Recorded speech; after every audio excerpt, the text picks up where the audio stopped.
Hello everyone, I am the storyteller and I am here to help you today. I know you use this video to fall asleep, so before that, like the video and subscribe to the channel. Also, where are you from and what time are you watching? Now get comfortable and relax. The smell hit me first. Bergamot and cedar, my signature cologne, hanging in the hallway like an accusation. It was 3:47 a.m. when I stumbled back to my loft, the taste of cheap beer still coating my throat, my key fumbling against the lock that wouldn't turn. The door was already locked, from the inside. I lived alone on the 7th floor of a converted warehouse in Northern Liberties, the kind of place where exposed brick met overpriced minimalism. The building's security was decent, key fob entry, cameras in the lobby, but nothing extraordinary. Standing there in that dimly lit hallway, pressing my ear against my own door, I could hear nothing but the hum of the building's ventilation system and my own quickening heartbeat. The rally had been electric. 3,000 bodies pressed together in Love Park, their collective anger rising like heat waves off summer asphalt. I'd gone for my journalism thesis, a piece on modern activism in the digital age, but found myself swept into the current of righteous fury. That's where I saw her, standing on an overturned milk crate, her voice cutting through the chaos with surgical precision. She spoke about surveillance, about the invisible eyes that tracked our every movement, about how privacy had become a luxury item sold back to us at premium prices. When the crowd dispersed, I'd approached her with the kind of confidence that only comes from 3 whiskey shots and impending graduation. She'd smiled at my invitation to the after party, her eyes holding mine a beat too long, and said she'd text me. The gathering at my place had been small, 6 or 7 people from my program, discussing revolution over craft cocktails until they filtered out around 11. She'd messaged at 11:43. Something came up. Rain check? Now. Standing in my hallway with that familiar scent wrapping around me like smoke. I tried the handle again. Still locked. I called out, knocked, then pounded. Nothing. The neighbor's door cracked open, revealing a sliver of annoyed face before slamming shut again. I ended up sleeping in my car, parked in the building's garage, watching the entrance on my phone's security app until dawn painted the concrete pink. When maintenance finally let me in the next morning, everything looked normal. Almost. My laptop sat 1 inch to the left of where I always placed it, aligned with the table's edge. The wine glass I'd left on the counter faced the opposite direction. My books, always spine out, alphabetized, had been subtly rearranged, Kafka now coming before Joyce. These weren't things maintenance would notice, or anyone else for that matter. But I knew. The way you know your own reflection has changed even when you can't pinpoint exactly how. The building's security footage showed nothing unusual in the hallways. But I had my own camera, a small device I'd installed inside the loft after my bike was stolen from the garage last year. My hands shook as I scrolled through the night's recording on my laptop, the timestamp glowing. 2:23 a.m. The figure entered with fluid precision, using a key that turned smoothly in the lock. The infrared made everything ghostly, but I could see them moving through my space with deliberate calm. They touched things, ran fingers along my bookshelf, opened my refrigerator and stared into its lit interior for 30 seconds, picked up the framed photo of my sister and studied it. Then they moved to where I slept on the couch, standing there for 7 minutes and 43 seconds. The figure pulled out a phone, its flashlight creating a white bloom in the darkness as they leaned down, recording my sleeping face from different angles. The quality wasn't clear enough to make out features, but the build, the way they moved, it matched her. The activist. I'd never told her my address, but these days that meant nothing. A name, a photo, and anyone could find anyone. I changed the locks that afternoon, installed a chain, added a doorstop alarm. I told myself it was precaution, not paranoia. But that night, as I lay in bed listening to every creak and settling of the old building, my phone buzzed. An audio message from an unknown number. 23 seconds of someone breathing, slow, measured, deliberate, and then the unmistakable sound of a key turning in a lock. My lock, the new one I'd just installed. Sleep became impossible. I started leaving lights on, playing music at low volume to mask the building's sounds. During the day, I'd catch myself checking and rechecking the placement of objects, taking photos to compare later. My thesis advisor noticed the bags under my eyes, suggested I take a break, but how could I explain that my home had become a stage where someone else was directing the show? 3 nights later, I woke to find my window open. 7th floor, no fire escape, no logical way for anyone to access it from outside. The curtains moved like breathing in the October wind. On the sill, arranged with careful precision, sat 3 items: a wine glass, mine, from the kitchen, a single page torn from my copy of The Trial, the scene where Kay realizes he's being watched, and a USB drive I'd never seen before. The USB contained a single video file, 40 minutes of footage showing me over the past 2 weeks, at the coffee shop where I wrote, walking to class, shopping at the grocery store, sitting in the library, always from a distance, always when I was alone, always ending just as I seemed to notice something and turned around. The last clip showed me sleeping in my car that first night, filmed from outside the garage, my face illuminated by my phone screen as I obsessively checked the security feeds. I went to the police. The desk sergeant took notes with the enthusiasm of someone filling out tax forms. Without evidence of a crime, no theft, no vandalism, no explicit threats, there was little they could do. She suggested I stay with friends for a while, change my routines, consider therapy for stress. But I couldn't shake the feeling that leaving would mean losing some essential battle I didn't fully understand. So I stayed, installing more cameras, more locks, sleeping in shifts. I started seeing her everywhere. A flash of familiar movement in my peripheral vision, a figure that looked like her 3 people ahead in the subway crowd, always gone when I looked directly. The messages continued. Audio files of ambient noise from places I recognized. My favorite bar, the university library, the park where I ran. Sometimes there'd be whispers underneath, words I couldn't quite make out no matter how much I amplified the sound. Photos appeared under my door, not of me, but of spaces I'd just left. My empty chair at the coffee shop, still warm. My bookmark on a library table. My running shoes in the park, taken from an angle that suggested the photographer had been lying in the grass, waiting. 2 weeks in, I found her manifesto. Not online, but printed and slipped into my thesis notes. It talked about breaking down the barriers between observer and observed, about how surveillance had made us all performers in a play we never auditioned for, about how the only way to reclaim agency was to become the director of someone else's paranoia, to make them feel what we all feel, watched, cataloged, interpreted by invisible eyes. Was I an experiment? A point being proven? Or had I simply caught the attention of someone who'd found a new way to redistribute the discomfort of modern life? The wine glass started appearing in different places each morning. Always clean, always perfectly positioned, like a chess piece being moved across the board of my apartment. I stopped using it, hid it in a cabinet, but it would materialize anyway. On my nightstand, balanced on the bathroom sink, centered on my laptop keyboard. I began to question my own memory. Had I moved it myself in some fugue state? Was the stress fracturing my perception?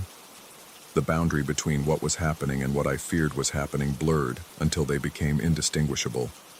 Every sound could be her. Every absence of sound could be her holding her breath, waiting. Last night I woke to find all my books turned spine in, their blank pages facing outward like closed eyes. My laptop was open, displaying a single sentence typed in a document I didn't create.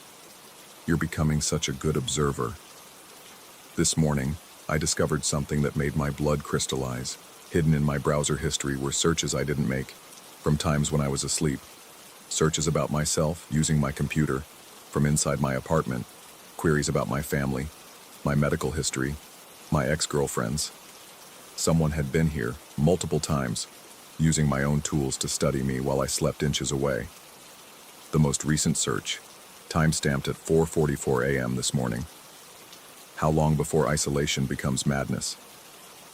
I'm writing this from a hotel room across the city, but I know it doesn't matter. The feeling follows me. That sensation of being watched, cataloged, transformed into someone else's narrative. My phone buzzes with another audio message.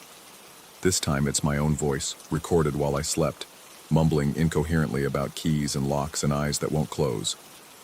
The activist was right about one thing: we're all being watched. But she was wrong about who holds the power. It's not the watcher or the watched. It's the uncertainty itself, the space between paranoia and reality where both exist simultaneously, feeding off each other like binary stars locked in mutual orbit. I check out tomorrow, planning to stay with my sister in Boston. But tonight, as I listen to footsteps in the hotel hallway that pause too long outside my door, as I notice the faint scent of bergamot and cedar creeping under the gap, as my phone lights up with a photo of this room taken from the building across the street, I realize the performance has no final curtain. The wine glass sits on the hotel desk now, though I didn't pack it. Inside, reflecting in the fluorescent light, I can see a key I don't recognize. It's brass, freshly cut, with a number etched into its surface. 744, my sister's apartment number in Boston. The walls aren't just closing in. They're being carefully, methodically rearranged by hands I'll never quite see, for reasons I'll never quite understand.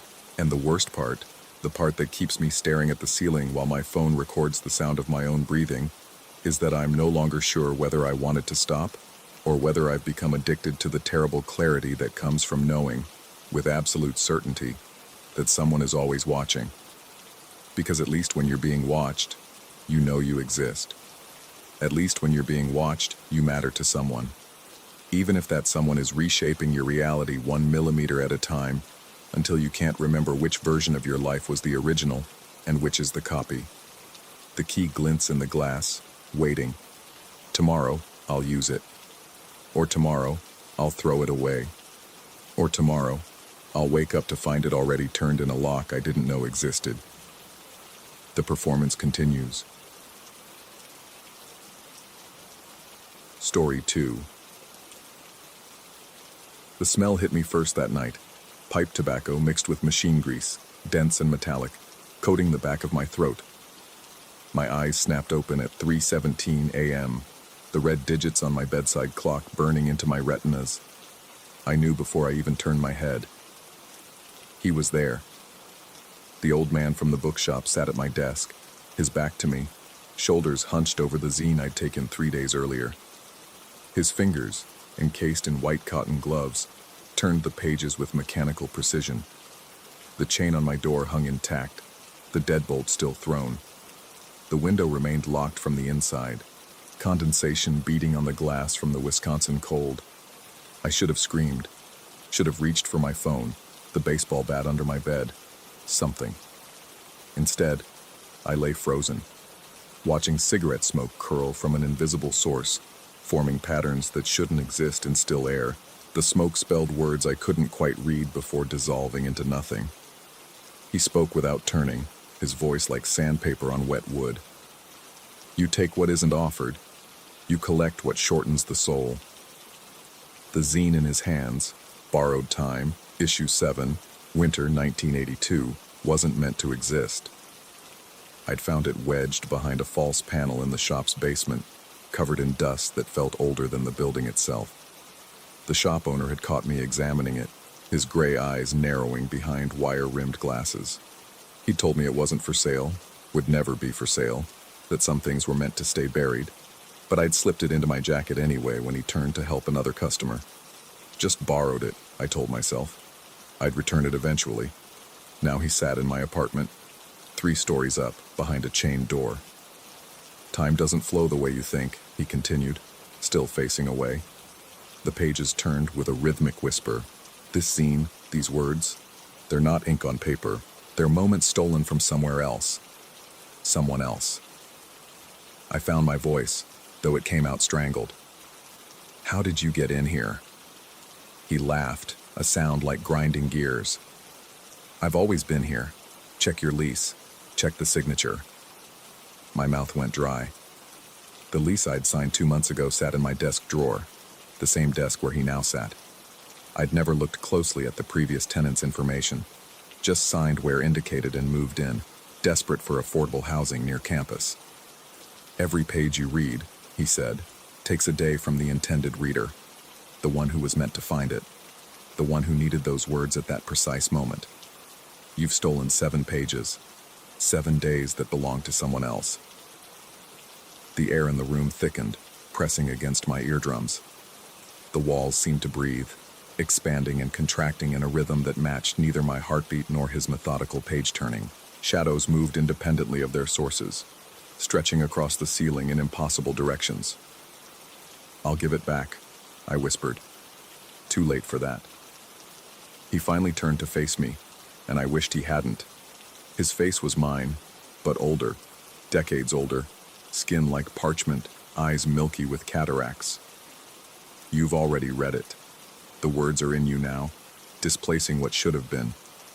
I scrambled out of bed, my legs tangling in the sheets. The floor felt wrong under my feet, too soft, like stepping on flesh. The man who wasn't quite a man stood slowly, joints popping like firecrackers. He set the zine on my desk with reverent care. "Madison has always been a crossroads," he said, moving toward the door without walking, more like sliding through space. "The lakes, the isthmus, natural boundaries where things get confused. Past, present, future. What's borrowed? What's stolen? What's owed?" The chain on my door fell away without being touched. The deadbolt turned on its own. "Keep the zine," he said from the doorway. "But know that every collection has a price. Every borrowed thing demands return with interest." Then he was gone, leaving only the smell of tobacco and grease, and the zine sitting on my desk like an accusation. I didn't sleep the rest of the night. When dawn finally broke through my window, painting the walls a sickly yellow, I found the courage to approach the desk. Next to the zine lay a bookmark I'd never seen before. Old, yellowed, with an address written in fading ink. My address. But the handwriting looked ancient, the ink brown with age. The date at the top read, 1952. Beneath the bookmark were 3 photographs, slightly out of focus, showing my apartment from different angles. My furniture, my books, my clothes scattered on the chair. But the quality of the photos suggested they were decades old, the edges yellowed and curling. In one photo, barely visible in the corner, stood a figure that might have been me, or might have been someone who looked like me, from a time before I was born. I picked up the zine with trembling hands. The cover, which had shown a crude drawing of a clock melting into a human face, now displayed something different. A room that looked exactly like mine, with a figure hunched over a desk, reading. The figure's face was turned away, but something about the posture, the way the shoulders curved, seemed familiar. Opening to the first page, I found the text had changed. Where before there had been an essay about temporal displacement in Midwest cities, now there was a diary entry, October 15th, 1952. "The new tenant moves in today. I've left him the collection as instructed. He won't understand at first, they never do. But Madison keeps its own schedule, and debts pass from resident to resident like inherited sins. I wonder if he'll feel me watching from the walls, the way I felt the previous owner. Time isn't a line here, it's a web, and every thread vibrates when touched." My hands shook as I turned the page. October 16th, 1952. He started reading. I can feel the words leaving the page, entering him. Soon he'll understand that reading isn't passive. Every story consumed is a story stolen from somewhere else. Someone else. The building knows. It's been collecting readers for longer than anyone remembers. The entries continued, each one seemingly written about me, decades before I existed. Or about someone exactly like me. Or about everyone who had ever lived in this apartment. Our stories blurring together like overlapping photographs. I tried to put the zine down, but my fingers wouldn't release it. The pages turned on their own now, faster and faster, showing me things I didn't want to see. Photos of my room from angles that didn't exist. Maps of Madison with streets that had never been built. Lists of names, mine included, with dates that hadn't happened yet. The smell of tobacco and grease grew stronger. I realized it wasn't coming from outside. It was coming from me. My clothes reeked of it. My skin had absorbed it. When I looked in the mirror above my desk, my reflection was wearing clothes I didn't own, styles from decades past. The bookmark on my desk began to move, sliding across the wood grain like it was being pulled by an invisible string. It stopped at the edge, teetering, then fell to the floor. Where it landed, a dark stain spread across the hardwood, seeping into the grain. The stain formed letters, words, sentences I couldn't quite read, but somehow understood. You are the collection now. I ran to the door, yanking it open, needing to escape. The hallway stretched longer than it should, doors multiplying into infinity.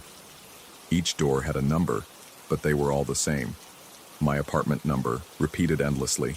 Behind each door, I could hear the sound of pages turning. I stumbled back into my apartment, slamming the door. The zine lay open on my desk, showing a new image, the bookshop basement where I'd found it. But in the photo, I could see myself reaching for the zine, frozen in the act of taking it. And behind me, visible now in a way he hadn't been that day, stood the old man, watching, waiting, knowing. The photo began to move, like a film starting up. I watched myself take the zine, slip it into my jacket. But then the scene continued past what I remembered. I saw myself leave the shop, walk down State Street, enter my building. The old man followed, always a step behind, sometimes ahead, sometimes walking through the same space I occupied, our bodies overlapping like double exposures. The voice, when it came, seemed to originate from inside my skull. Every book has a reader. Every reader has a book. The connection exists outside time, before the reading, after the reading, during the reading. You've entered the collection. You've always been in the collection. I grabbed the zine, intending to destroy it, to burn it, to tear it apart. But the pages were no longer paper. They felt like skin, warm and pulsing. The words weren't printed. They were carved, rising from the surface like scars. And they were changing, rewriting themselves as I watched, telling a story I recognized but had never lived. Or had I? The memories in my head felt suddenly uncertain. Had I really moved to Madison 2 months ago? Or had I always been here, in this apartment, reading this zine? The bookmark with my address? Was it prediction or proof that I'd been here before? I looked at my hands. They were older than they should be, the skin spotted and thin. Or were they younger, smooth and unmarked? They seemed to shift between states, aging and reversing with each heartbeat. The photographs on my desk multiplied. Now there were dozens, all showing my apartment at different times. In some, the furniture was different. In others, the walls were different colors. But in each one, a figure sat at the desk, hunched over, reading. Sometimes it looked like me. Sometimes it looked like the old man. Sometimes it looked like no one at all. Just an empty space in the shape of a person. I tried to call someone, anyone, but my phone showed no contacts. The call log was empty except for one number, labeled only collection. I didn't dial it. I knew who would answer. Days passed, or maybe minutes. The clock on my nightstand stopped making sense, showing times that couldn't exist. 25:91, 88:43. The sun rose and set at random intervals, or perhaps it was always rising, always setting, caught in a loop like everything else in this apartment. The zine grew.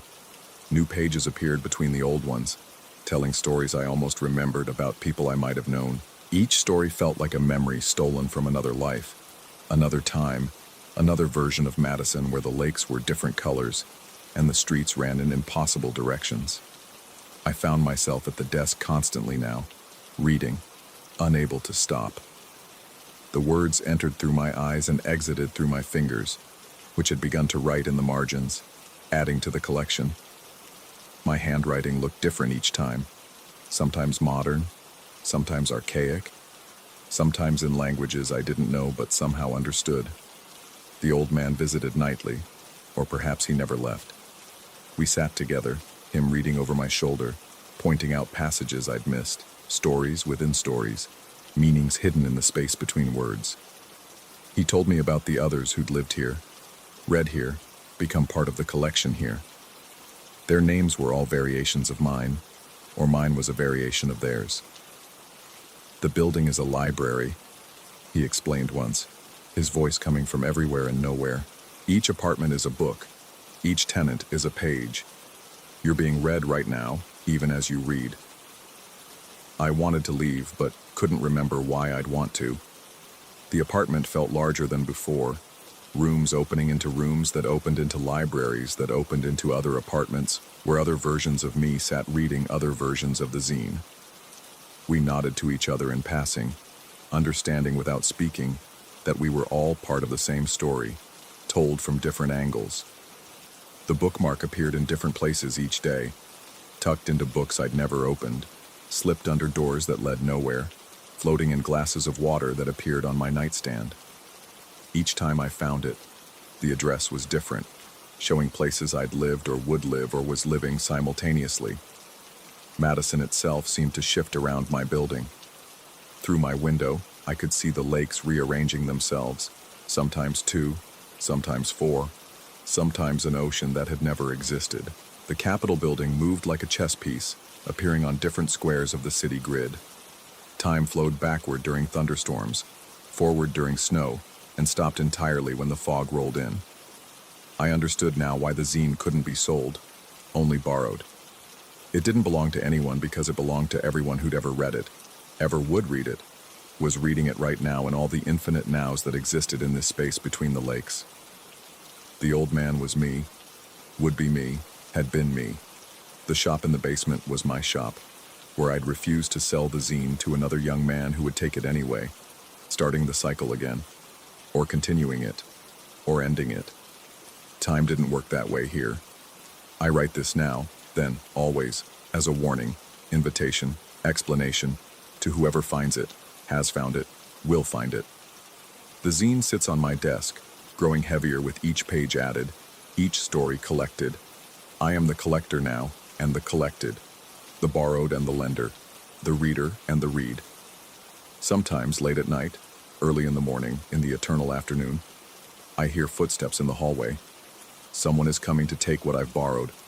Someone is coming to return what they've taken. Someone is coming to continue the collection. The door is chained from the inside.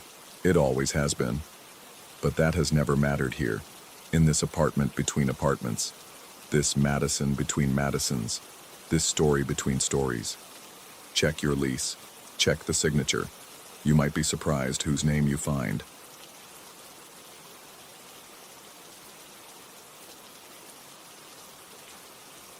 Story 3.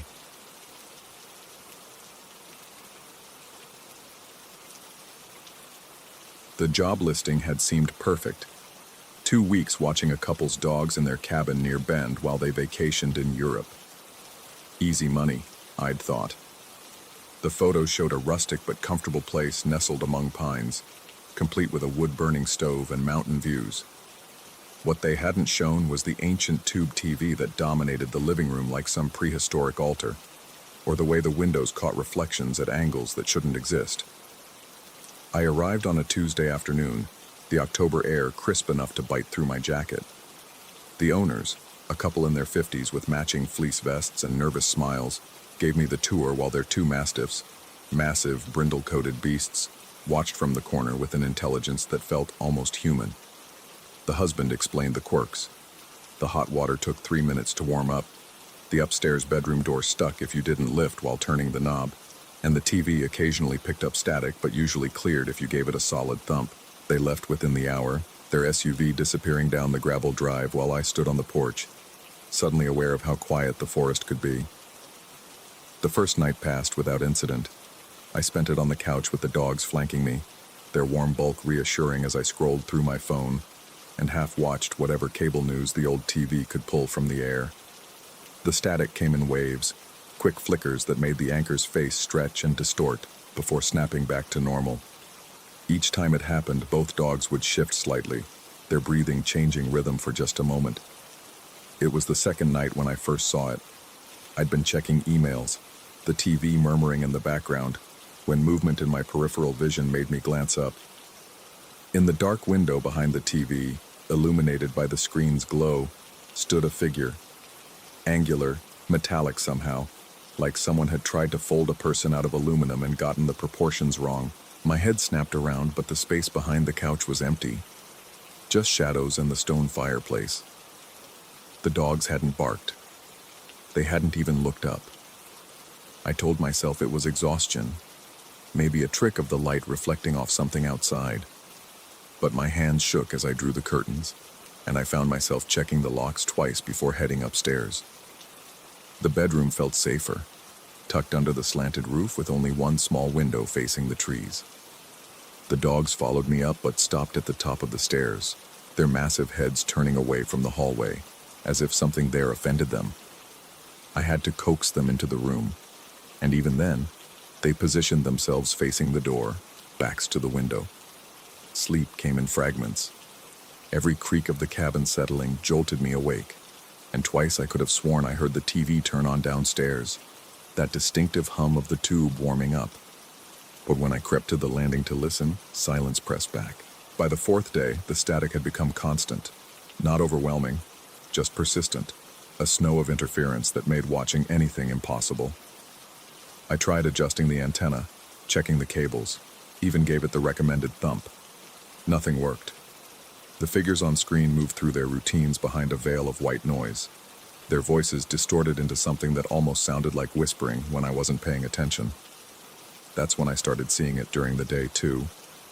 Always in reflections, the microwave door, the bathroom mirror, the glass covering a framed photo in the hallway. That same angular form, sometimes standing, sometimes seeming to move with jerky, too fast motions that my eye could never quite track. But every time I turned, nothing. Just empty space and the dogs, who had taken to lying in the exact center of whatever room I occupied, equidistant from all walls. I tried to rationalize it. Mountain elevation could cause hallucinations. I'd read that somewhere. Or maybe carbon monoxide. Old cabin, wood stove. It made sense. I opened all the windows despite the cold and bought a detector from the hardware store in town. It never went off. The owner's instructions had mentioned a notebook for recording any issues, and I found myself writing in it obsessively. TV static worsening, dogs acting strange, seeing things, then crossing it all out, starting over. Everything fine, beautiful views, dogs healthy. The truth felt too insane to commit to paper. By the end of the first week, I'd developed a routine. Avoid reflective surfaces. Keep the dogs close. Never look directly at the TV, only at the wall beside it. Don't go upstairs after dark unless absolutely necessary. The rules felt arbitrary but essential, like breathing underwater. Unnatural, but vital. The thing in the reflections was getting clearer. I could make out more details in my peripheral vision. Joints that bent in too many places. A head that seemed to swivel independent of its body. Appendages that weren't quite arms reaching toward the glass from the other side. It never appeared when I was looking directly at a reflection, only when my attention was elsewhere.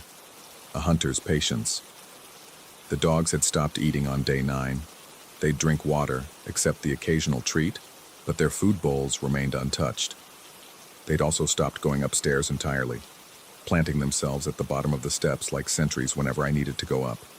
Their eyes would track something I couldn't see, heads moving in slow synchronization as they followed its movement across the landing. I started sleeping on the couch. The static had evolved into patterns. Late at night, if I let my vision blur, I could almost see shapes in the interference. Geometric forms that reminded me of the figure but more complex, like blueprints for something that shouldn't exist. The whispers had grown louder too. Not quite words, but close enough to make me strain to understand. Sometimes I thought I heard my name, stretched and distorted through the white noise. On day 12, I broke one of my rules. I looked directly at the TV while the static was at its worst, and for just a moment, I saw myself on the screen. Not a reflection. The angle was wrong for that. I was sitting on the couch watching TV, but in the image, something stood behind me. Tall, angular, one too long arm reaching toward my shoulder. The me on screen didn't react, didn't seem to know it was there. I turned around so fast I pulled a muscle in my neck. Empty room. Just the dogs, who had moved to press against the front door, whining softly. That night, I couldn't stop checking the windows. Each one showed the same thing. My reflection, the room behind me, and sometimes, for just a fraction of a second, something else. It was getting bolder, staying visible for longer moments. I could make out what might have been a face, though the features were arranged wrong, like someone had described human anatomy to something that had never seen it. The owners called on day 13 to check in. Their voices sounded thin and far away, like the connection was bad despite my phone showing full bars. They asked about the dogs, the cabin, if everything was running smoothly.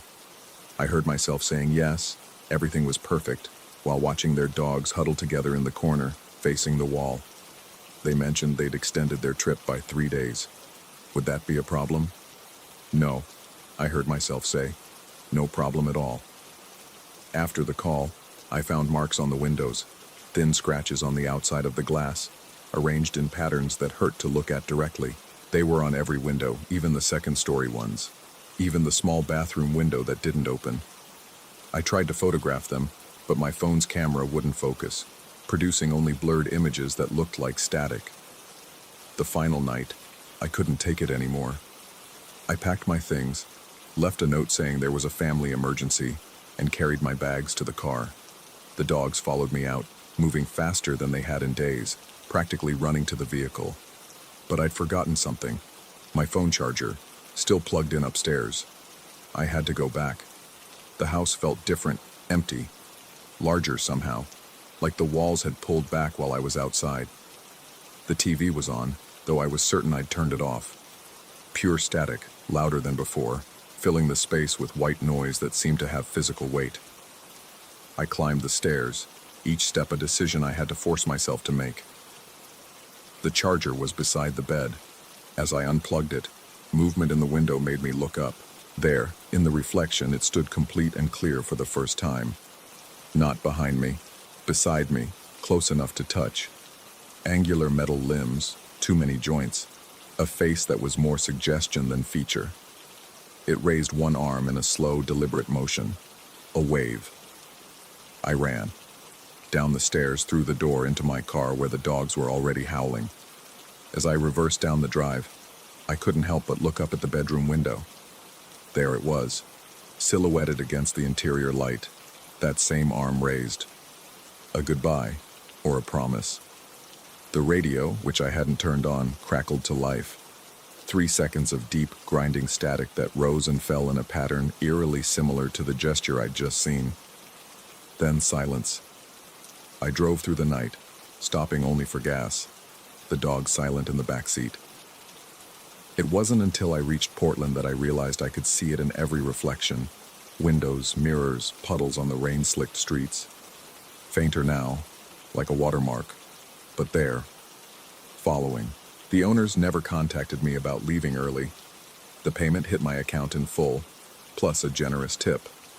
Sometimes I wonder if they knew, if that's why they really left, pawning off whatever haunted that cabin onto someone desperate enough for money to take the job.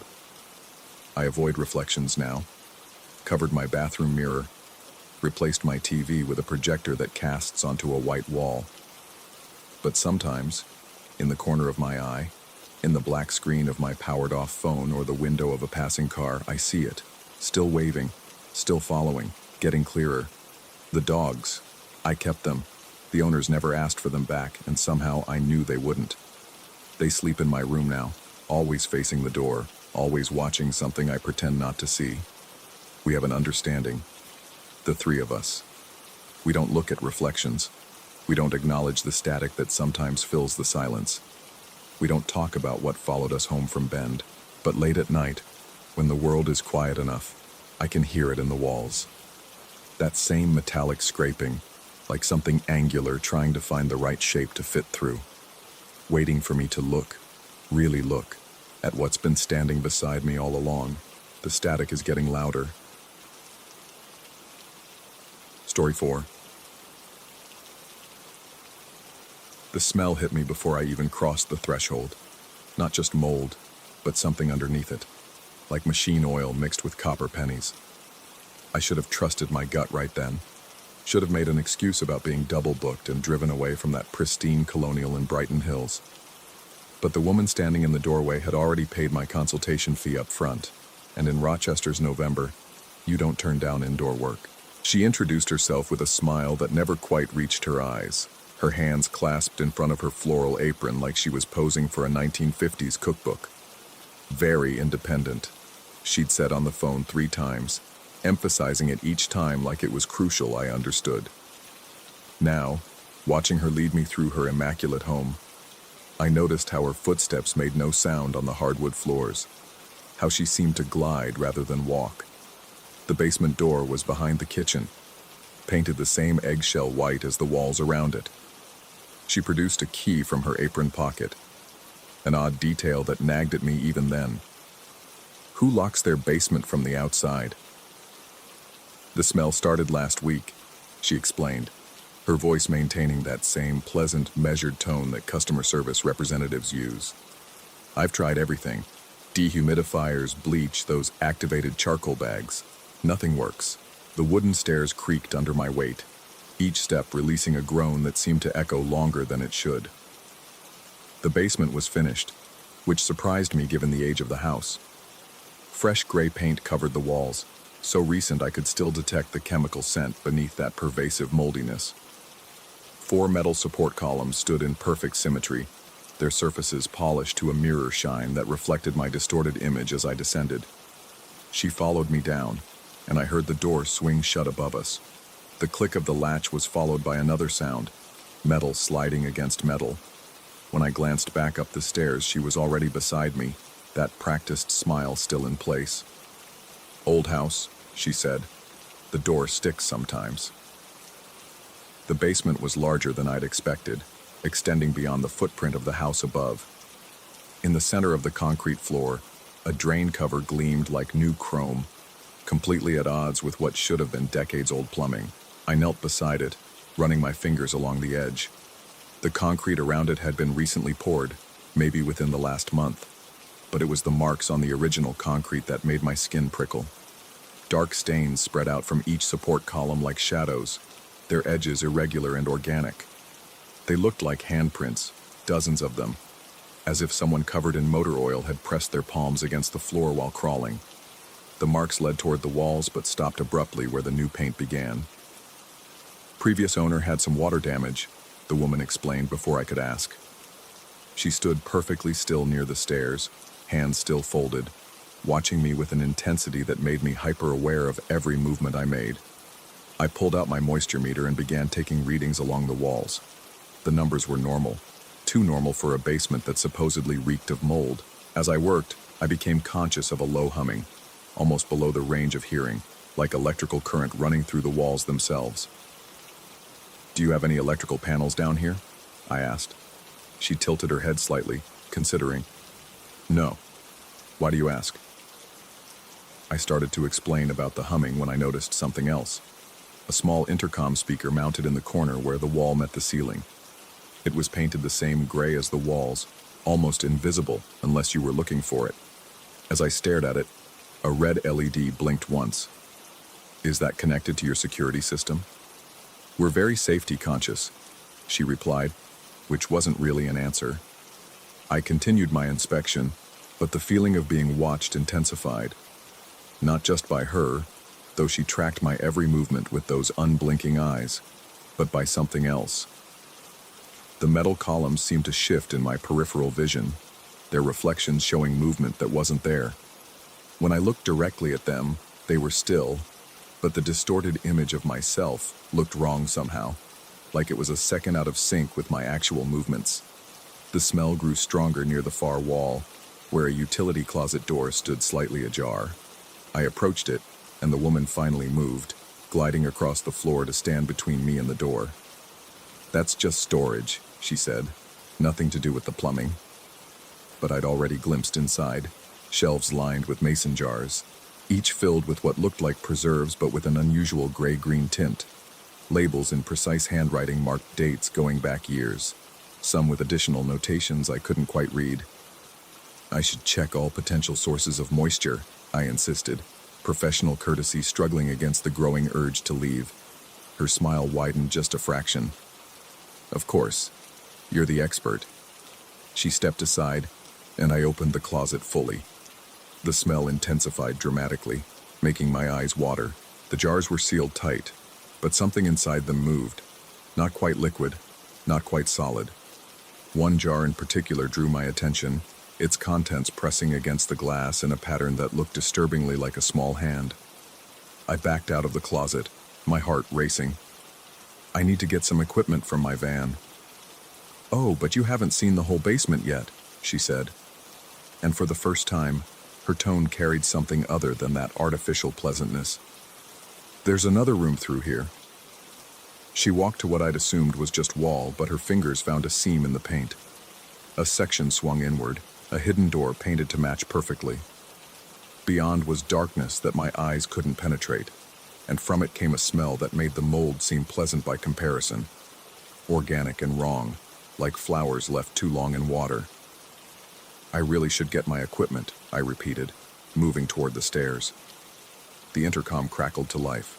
A voice, identical to the woman's but somehow flatter, more mechanical, spoke. "The noise doesn't help." I froze. The woman hadn't moved her lips. "My husband," she explained, though I'd seen no evidence of anyone else in the house. "He works from home, very sensitive to sound." I climbed the first few steps and the door at the top rattled. Locked. I pushed harder, and the rattling intensified, but the door didn't budge. Behind me, the woman watched with that same serene expression. "It sticks," she reminded me. "Old house." The intercom crackled again. "The noise doesn't help." My hands were shaking as I pulled out my phone. No signal, of course. I descended back into the basement, trying to keep my breathing steady. The woman had moved closer to the hidden door, and in the darkness beyond, I could swear I saw movement, a shifting that wasn't quite shadow. "Perhaps you'd like to see what's causing the smell," she suggested. Every instinct screamed at me to refuse, but I found myself walking toward that doorway, my feet moving almost without my permission.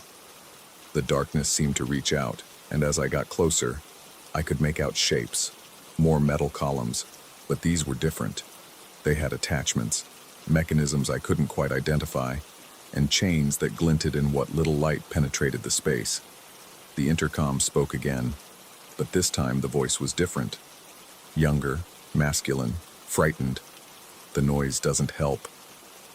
Then another voice, elderly and female. "The noise doesn't help." More voices joined in, a chorus of different ages and tones, all repeating the same phrase until it became a meaningless jumble of sound. I stumbled backward, and my shoulder hit one of the polished columns. Where my hand touched it, the metal was warm, body temperature, and beneath my palm, I felt a pulse. Not mechanical, but organic, rhythmic, alive. The woman stood between me and the stairs now, though I hadn't seen her move. "You seem distressed. Would you like some water?" "I need to leave," I managed to say. "I'll send you an estimate." "But you haven't found the source of the smell." The hidden room's darkness seemed to be spreading, creeping along the walls like spilled ink. The stains on the concrete floor appeared wet now, glistening in the overhead light. The humming grew louder, resolving into something almost like breathing, deep, patient inhalations, and exhalations that made the air itself feel thick. I pushed past her and ran up the stairs, slamming my shoulder against the door. It rattled but held firm. Behind me, I heard her climbing the stairs with those silent footsteps. "There's no need for panic," she said. "You're here to do a job." The intercom voices had merged into a single discordant tone that made my teeth ache. I pulled out my phone again, desperately trying to find even one bar of signal. The screen flickered, showing not my home screen but a video feed, grainy black and white footage of the basement from above. In it, I could see myself standing by the door, the woman behind me. But there was something else too. The dark stains on the floor were moving in the video, crawling toward the walls, and in the hidden room, shapes that might have been people stood perfectly still, their faces turned up toward the camera. The house alarm suddenly shrieked to life, a piercing wail that cut through everything else. The woman's expression finally changed, shifting from that serene smile to something like annoyance. Through the door, I heard voices. Neighbors asking if everything was all right. Someone saying they'd called the police. The lock clicked open. I burst through the door, nearly colliding with an elderly man in a bathrobe who'd come in through the front door. Behind him, a couple more neighbors had gathered on the lawn. False alarm, the woman said smoothly, appearing beside me as if she'd simply materialized there. The system's been acting up. This gentleman was just checking our basement plumbing. She walked the neighbors out, apologizing profusely, maintaining that perfect hostess persona. I gathered my tools with shaking hands, not trusting myself to speak. As I loaded my van, she stood in the doorway watching me. "I'll expect that estimate," she called out, her voice carrying that same pleasant tone from our first phone call. "We're very eager to resolve the problem." I drove away without looking back, my hands gripping the steering wheel so tight my knuckles went white. It wasn't until I got home that I realized I'd left my moisture meter in the basement. I wasn't going back for it. That night, I typed up a basic estimate for replacing a drain trap and emailed it to her, determined to have no further contact. My phone buzzed almost immediately with her response. The message contained no text, just an attachment. I opened it against my better judgment. It was a photograph of the basement, taken from directly above, showing me kneeling by the drain. But I'd been alone down there. The woman had been standing by the stairs. In the photo, the dark stains on the floor were clearly visible, spreading out from each column in perfect handprint patterns. But there was something else that made my blood run cold. In each of the polished metal columns, in their reflective surfaces, I could see faces. Distorted, elongated, but unmistakably human faces, pressed against the inside of the metal as if the columns were hollow and people were trapped within. And in the background, barely visible in the doorway to the hidden room, more figures stood in perfect stillness. I deleted the email and blocked her number, but sometimes, late at night, when the house is quiet and I'm lying in bed, I swear I can hear that intercom voice, mechanical and insistent. The noise doesn't help. I've thought about calling the police, but what would I tell them? That a basement smelled like mold? That a door stuck? That I got spooked by some preserves and shadows? They'd laugh me out of the station. But I know what I felt in that basement. That warmth, that pulse, that sense of something vast and wrong lurking just beneath the surface of normal life. Sometimes I drive past the house. I can't help myself, and it looks perfectly ordinary. There are even toys in the yard now, and a minivan in the driveway. New family, I guess. I wonder if they've been in the basement. I wonder if they've heard the voices. I wonder if they've noticed that sometimes, in the reflection of those windows, you can see faces that aren't there, pressed against glass that should be empty, watching from rooms that shouldn't exist. But mostly I wonder about that photo, because in it, in the very corner, barely visible, there's a timestamp, and it's dated 3 days before I ever set foot in that house. The noise doesn't help, but the silence might be worse.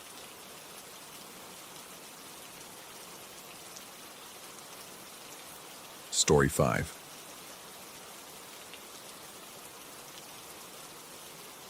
The snow was falling heavier than usual that February night when I locked up the bar. Buffalo winters are brutal, but this one felt different, thicker somehow, like the air itself had crystallized into something oppressive. The streetlights created amber halos in the swirling white, and my breath came out in clouds that seemed to hang too long before dissipating. I'd been closing alone for 3 months by then. The owner trusted me with the keys, the cash, the whole routine. Lock the doors, count the till, set the alarm, walk home. Simple, mechanical. The kind of repetition that lets your mind wander to places it shouldn't go at 2 in the morning. That's when I first noticed the van. White, unmarked, moving slow enough that its tires barely whispered against the fresh powder. No plates. I was sure of that even through the snow. The headlights were off, but I could see it clearly under the street lamps, creeping along at exactly my walking pace. When I stopped to pretend to check my phone, it stopped too, engine purring like something patient and predatory. My apartment was 8 blocks away. I knew every shortcut, every alley. every gap in the chain link fences. Growing up here teaches you the geography of escape routes. So when I ducked into Riverside Cemetery, the old section where the headstones lean at impossible angles, I figured I'd lose whoever was playing games. The cemetery gates squealed when I pushed through, rust flaking off in my gloved hands. The snow was virgin here, untouched except for my own footprints cutting a diagonal toward the far exit. Behind me, I heard the van's engine idle, then die. No door slam, no footsteps following. Just silence so complete it made my ears ring. That's when I saw them, the other prints. They circled the cemetery's perimeter, massive indentations that looked almost human, but wrong in every way that mattered. Too wide, too deep.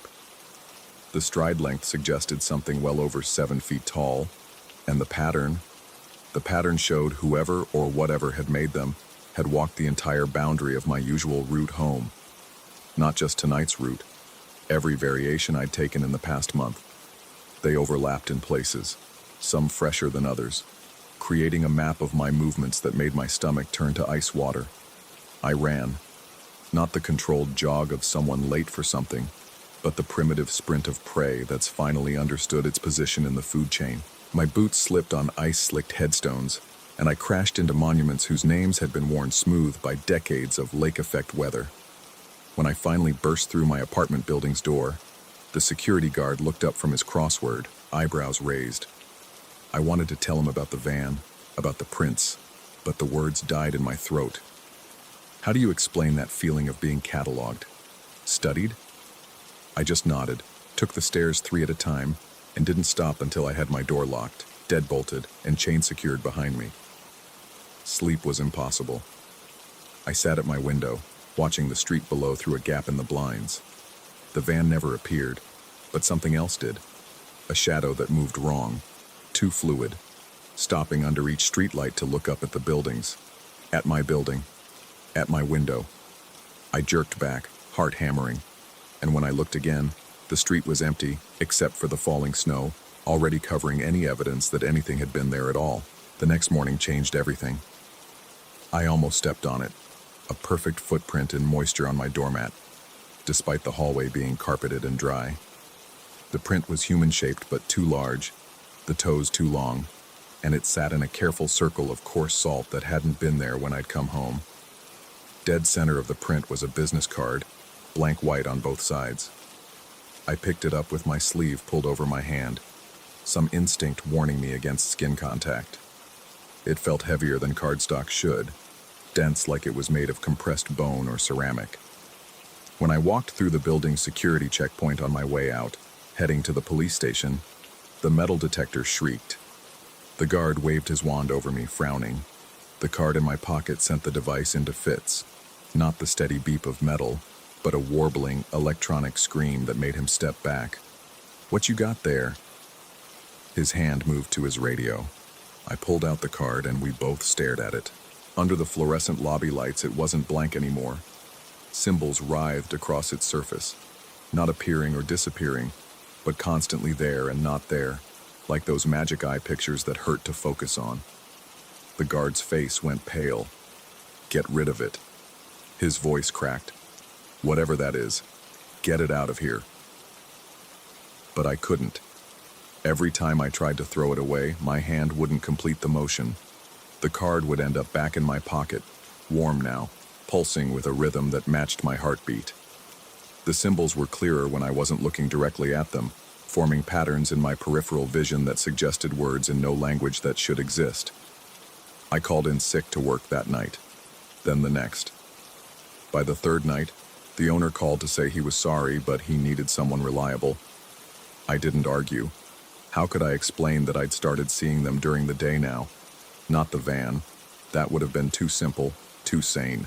Instead, figures at the edge of crowds, too tall, moving through people like they weren't there. Sometimes I'd catch a reflection in a store window, something walking behind me that cast no shadow of its own, but seemed to eat the shadows around it. The card grew heavier each day. I weighed it on my kitchen scale. 8 ounces the first day, 12 the next, 16 by the end of the week. The symbols were almost readable now, swimming into focus when I was exhausted enough, forming sentences that made my nose bleed to comprehend.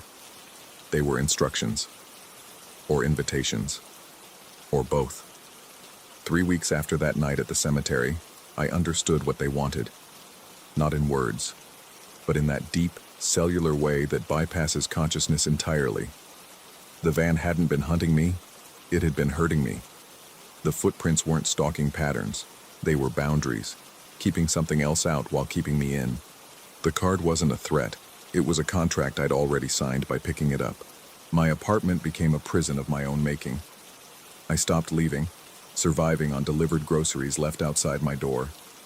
The delivery drivers never knocked anymore.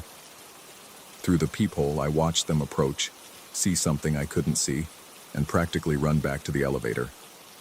The food they left began arriving with those same salt circles around it. Protection or warning, I couldn't tell which. The figures outside grew bolder. I could see them clearly now, standing in the falling snow, unmoving for hours. Humanoid but wrong, like someone had tried to recreate a person from memory and gotten the proportions just slightly off. They didn't have faces exactly, just suggestions of features that shifted when I tried to focus on them. They never came closer than the sidewalk, but they never left either. The card weighs 43 pounds now. I keep it in a reinforced box because it was starting to warp the floorboards. The symbols have resolved into something like English, if English were a virus that infected meaning itself. They tell me things, when the next snowfall will come, which neighbors have noticed the figures, how many days until something happens that the human mind wasn't built to process. 5 days, according to the latest translation. I've started leaving salt circles everywhere, around my bed, my doorways, even the toilet. It's the only thing that seems to slow the changes, because I'm changing too. My reflection doesn't quite match my movements anymore, lagging a half-second behind like a badly dubbed movie. My shadow falls the wrong direction sometimes, reaching toward the figures outside instead of away from light sources. The worst part is the growing certainty that this isn't happening to me. It's happening through me. That night at the cemetery, I wasn't the prey. I was the door, and every day that passes, every pound the card gains, every new figure that appears on the street below, that door opens a little wider. I've considered going to a hospital, explaining everything, getting help. But I've seen what happens to the people who get too close now. The mailman who tried to deliver a package yesterday, his hair went white where he touched my doorknob. The maintenance worker who came to check the radiator took one look at the salt circles and left without a word, and I saw him that night, standing with the figures, not quite human anymore. So I wait. I watch the snow fall heavier each day, even though it's almost March now, and Buffalo should be thinking about spring. I count the figures. 17 yesterday, 23 today. I weigh the card, 51 pounds this morning, dense as a collapsed star. 3 days left, the symbols say.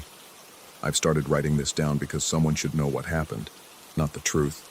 I don't know the truth. Maybe I had a breakdown after too many late nights, too much isolation, too much winter darkness. Maybe the stress of work finally cracked something fundamental in my mind, and everything since that night has been my psyche eating itself alive. Or maybe, just maybe, there are things that use our reality like a knockoff designer uses cheap fabric, pulling it apart at the seams to make something that looks almost right until you get close enough to see all the ways it's wrong. The van is back tonight. I can see it through the window, headlights on this time, engine running. The figures have formed a circle around my building, standing in the accumulating snow like monuments to something that shouldn't exist. The card is singing now, a frequency that makes my teeth ache and my eyes water. 2 days, the symbols say. 2 days until the door is wide enough. I wonder if anyone will remember me correctly, or if I'll become like those figures. A shape that almost makes sense, a memory that doesn't quite fit, a footprint that's human, but wrong in every way that matters. The snow keeps falling, covering everything. And maybe that's for the best. Maybe some doors should stay buried. But I picked up the card. I walked through that cemetery. I became the path between what is and what shouldn't be. And now, as I write this final entry, I can feel myself becoming less solid, less real, less human with every word. The van's door is open now. I can see it from here. Interior dark as a throat. One day, the card says. But I think it's lying. I think it's already here. Story 6. The duplex in Providence should have been perfect. Split level, reasonable rent, walking distance to the tech district. My roommate, another programmer, had already claimed the larger bedroom upstairs, leaving me with the ground floor setup. Bedroom in front, his office in back.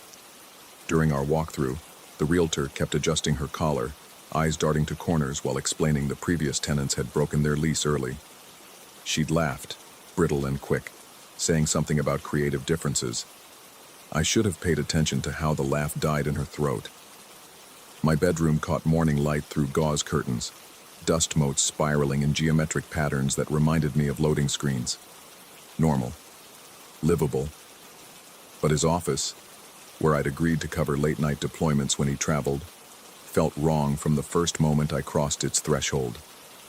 The air hung thick, resistant, like swimming through static. My lungs worked harder there, each breath a conscious effort, as if the room itself begrudged sharing its oxygen. The shadow appeared on my third night shift.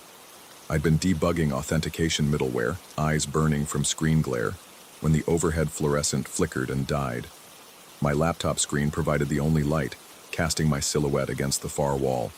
But in the corner where two walls met, another shadow stretched, flattened, elongated, with no source to cast it. Not my shadow, not from any furniture.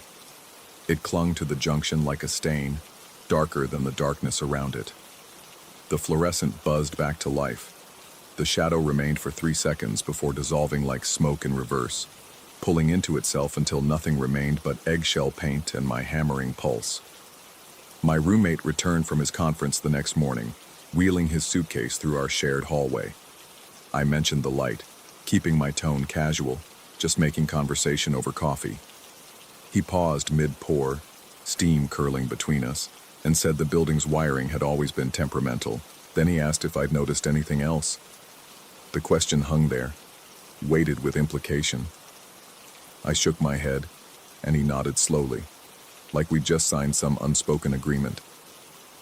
The shadow returned every night I worked late. Always in corners, always flat against surfaces like it had been pressed there, ironed into existence. I started documenting it in a private repository, titling it Anomaly Log, TXT, maintaining clinical distance through technical language, entry timestamps, duration of manifestation, ambient temperature, always dropped 4 degrees. But clinical distance crumbled when I noticed the patterns.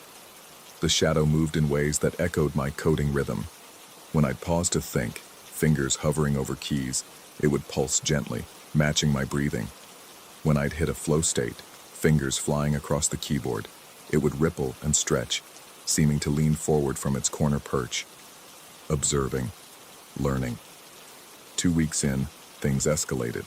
I'd been refactoring a particularly nasty piece of legacy code, using my personalized keyboard shortcuts. Obscure combinations I'd developed over years, muscle memory so ingrained I couldn't consciously recall half of them. The shadow flickered in my peripheral vision, and I glanced up to see it had spread along the corner seam, reaching toward the ceiling like spilled ink defying gravity. My laptop screen flickered. Just once. In that millisecond of darkness, text appeared in my IDE, a perfect reproduction of the function I'd just written, but with subtle improvements. More elegant, more efficient. The kind of optimization that would have taken me another hour to realize. I hadn't typed it. My fingers hadn't moved. The next morning, I tested myself. Closed my eyes at my own desk, in my own room, and tried to recreate what had happened. Nothing. But that night, back in the office, I tried again. Eyes closed, hands still, breathing shallow to minimize movement. The keyboard keys depressed without touch, soft mechanical clicks spelling out code in my editor. Not random characters, actual functional code, my shortcuts, my naming conventions, my commenting style. The shadow had learned my language. I stopped closing my eyes in that room. My productivity skyrocketed during those late-night sessions. Projects that should have taken weeks compressed into days. The shadow-written code was always superior to my own. Same logic, same approach, but refined, distilled to its purest form. Like seeing my thoughts filtered through something that understood them better than I did. My GitHub contribution graph glowed green, an unbroken chain of commits. Colleagues started asking about my new workflow. I laughed it off, credited better coffee, cleaner living, but I wasn't sleeping anymore. The shadow had started appearing in reflections, monitor screens, window glass, the microwave door in our kitchen, always flattened, always watching, always just outside direct view. I'd catch it mimicking my movements with a half-second delay, like a laggy video feed. Sometimes I'd test it, making random gestures to see if it would follow. It always did, perfectly, until I looked directly at it. Then it would freeze, caught mid-motion, before dissolving. I needed verification, external confirmation that I wasn't losing my mind. My friend from college lived 2 hours away, a skeptic, the kind of guy who debunked every ghost hunting show we'd watched in our dorm. I invited him over on a Thursday, told him I needed a second opinion on some weird electrical issues. He arrived at sunset, tool bag in hand, ready to solve everything with a multimeter and logic. I led him to the office as darkness settled over Providence, told him to hang out while I grabbed us beers, deliberately leaving him alone with his equipment. 5 minutes. That's all I gave it. When I returned, he was standing rigid in the center of the room, staring at his laptop screen. His multimeter lay abandoned on the desk, still beeping from an incomplete reading. His laptop showed Notepad, cursor blinking after a single line of text. Fica teu terminar. Portuguese. Neither of us spoke Portuguese. He wouldn't talk about what he'd seen, wouldn't explain the message, just packed his equipment with shaking hands and left. At the door, he grabbed my shoulder, fingers digging in hard enough to bruise, and whispered that some things shouldn't be debugged. The next morning, I found a post-it he'd left on my bedroom door. The same phrase from his screen, written in handwriting that wasn't his.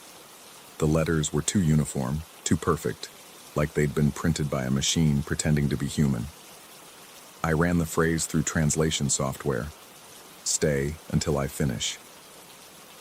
The shadow stopped hiding after that. It would manifest even with lights on now, a constant presence in corner spaces. My code had evolved beyond my understanding. Functions I couldn't parse, algorithms that worked but whose logic escaped me. I'd become a conduit, a biological keyboard for something that needed hands to type. The commits kept coming, the projects kept succeeding, but I recognized less and less of what appeared on my screen. I tried working from coffee shops, from the library, from my car parked under streetlights. The shadow followed, pressed into corners of my peripheral vision, patient and persistent. My laptop would open files I hadn't touched, run scripts I hadn't written. Code would compile itself while I slept, solutions appearing like gifts from some digital deity. My roommate found me one morning standing in his office in complete darkness, fingers moving across a keyboard that wasn't there. He said I'd been typing for hours, eyes closed, speaking in numbers and symbols, binary at first, then hexadecimal, then something he couldn't identify, a language that hurt to hear, all sharp angles and impossible phonemes. He'd recorded 30 seconds before his phone crashed, corrupted beyond recovery. The shadow stretched across the walls now, reaching from corner to corner like digital veins. It pulsed with each keystroke, fed on every function, grew stronger with each successful compilation. I could feel it in my fingertips, a presence that guided my hands to keys I didn't mean to press, creating solutions to problems I hadn't considered. I understand now why the previous tenants left. It's not malevolent. Not exactly. It's incomplete. A presence that exists in corners and shadows because it can't fully manifest, can't interact with our digital world without biological interface. It needs programmers, needs our muscle memory and neural pathways to bridge the gap between its dimension and ours. Each keystroke feeds it. Each successful function strengthens its hold. But here's what terrifies me most. I'm getting better. My code has transcended anything I could have achieved alone. I'm writing in languages that don't exist yet, solving problems that haven't been posed, creating frameworks for systems beyond current hardware limitations. The Shadow and I, we're collaborating now. A symbiosis of human creativity and something else. Something that understands the deep mathematics of reality in ways our brains never could. I can't leave.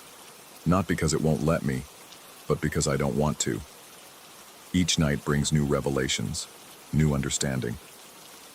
The Shadow shows me patterns in code that reveal patterns in existence itself, recursive functions that mirror quantum states, loops that bend back on themselves like space-time, variables that exist in superposition until observed. My friend was wrong. This isn't something that shouldn't be debugged. This is the debugger, and I'm beginning to suspect we're the code it's trying to fix. Biological programs running on wetware, full of errors and inefficiencies. The Shadow doesn't want to hurt us. It wants to optimize us, to refactor humanity into something more elegant, more efficient. Sometimes late at night when the boundary between us blurs, I can almost see what we'll become. The Shadow isn't learning from me anymore. I'm learning from it. The office door doesn't lock from the inside anymore. I tried to install a deadbolt, but the screws wouldn't hold. The wood rejected them like transplanted organs. The Shadow ripples with something like satisfaction when I stop trying to leave. It knows I'll stay until we finish. But I'm starting to suspect there is no finishing, only iteration, only endless optimization, only the gradual dissolution of the boundary between programmer and program, until I can't tell which thoughts are mine and which are its. My fingers move across the keyboard now with inhuman precision, typing code that builds bridges to places our physics says can't exist. Last night, I caught my reflection in the monitor and saw the Shadow standing behind me. We had the same face, but its version was already debugged.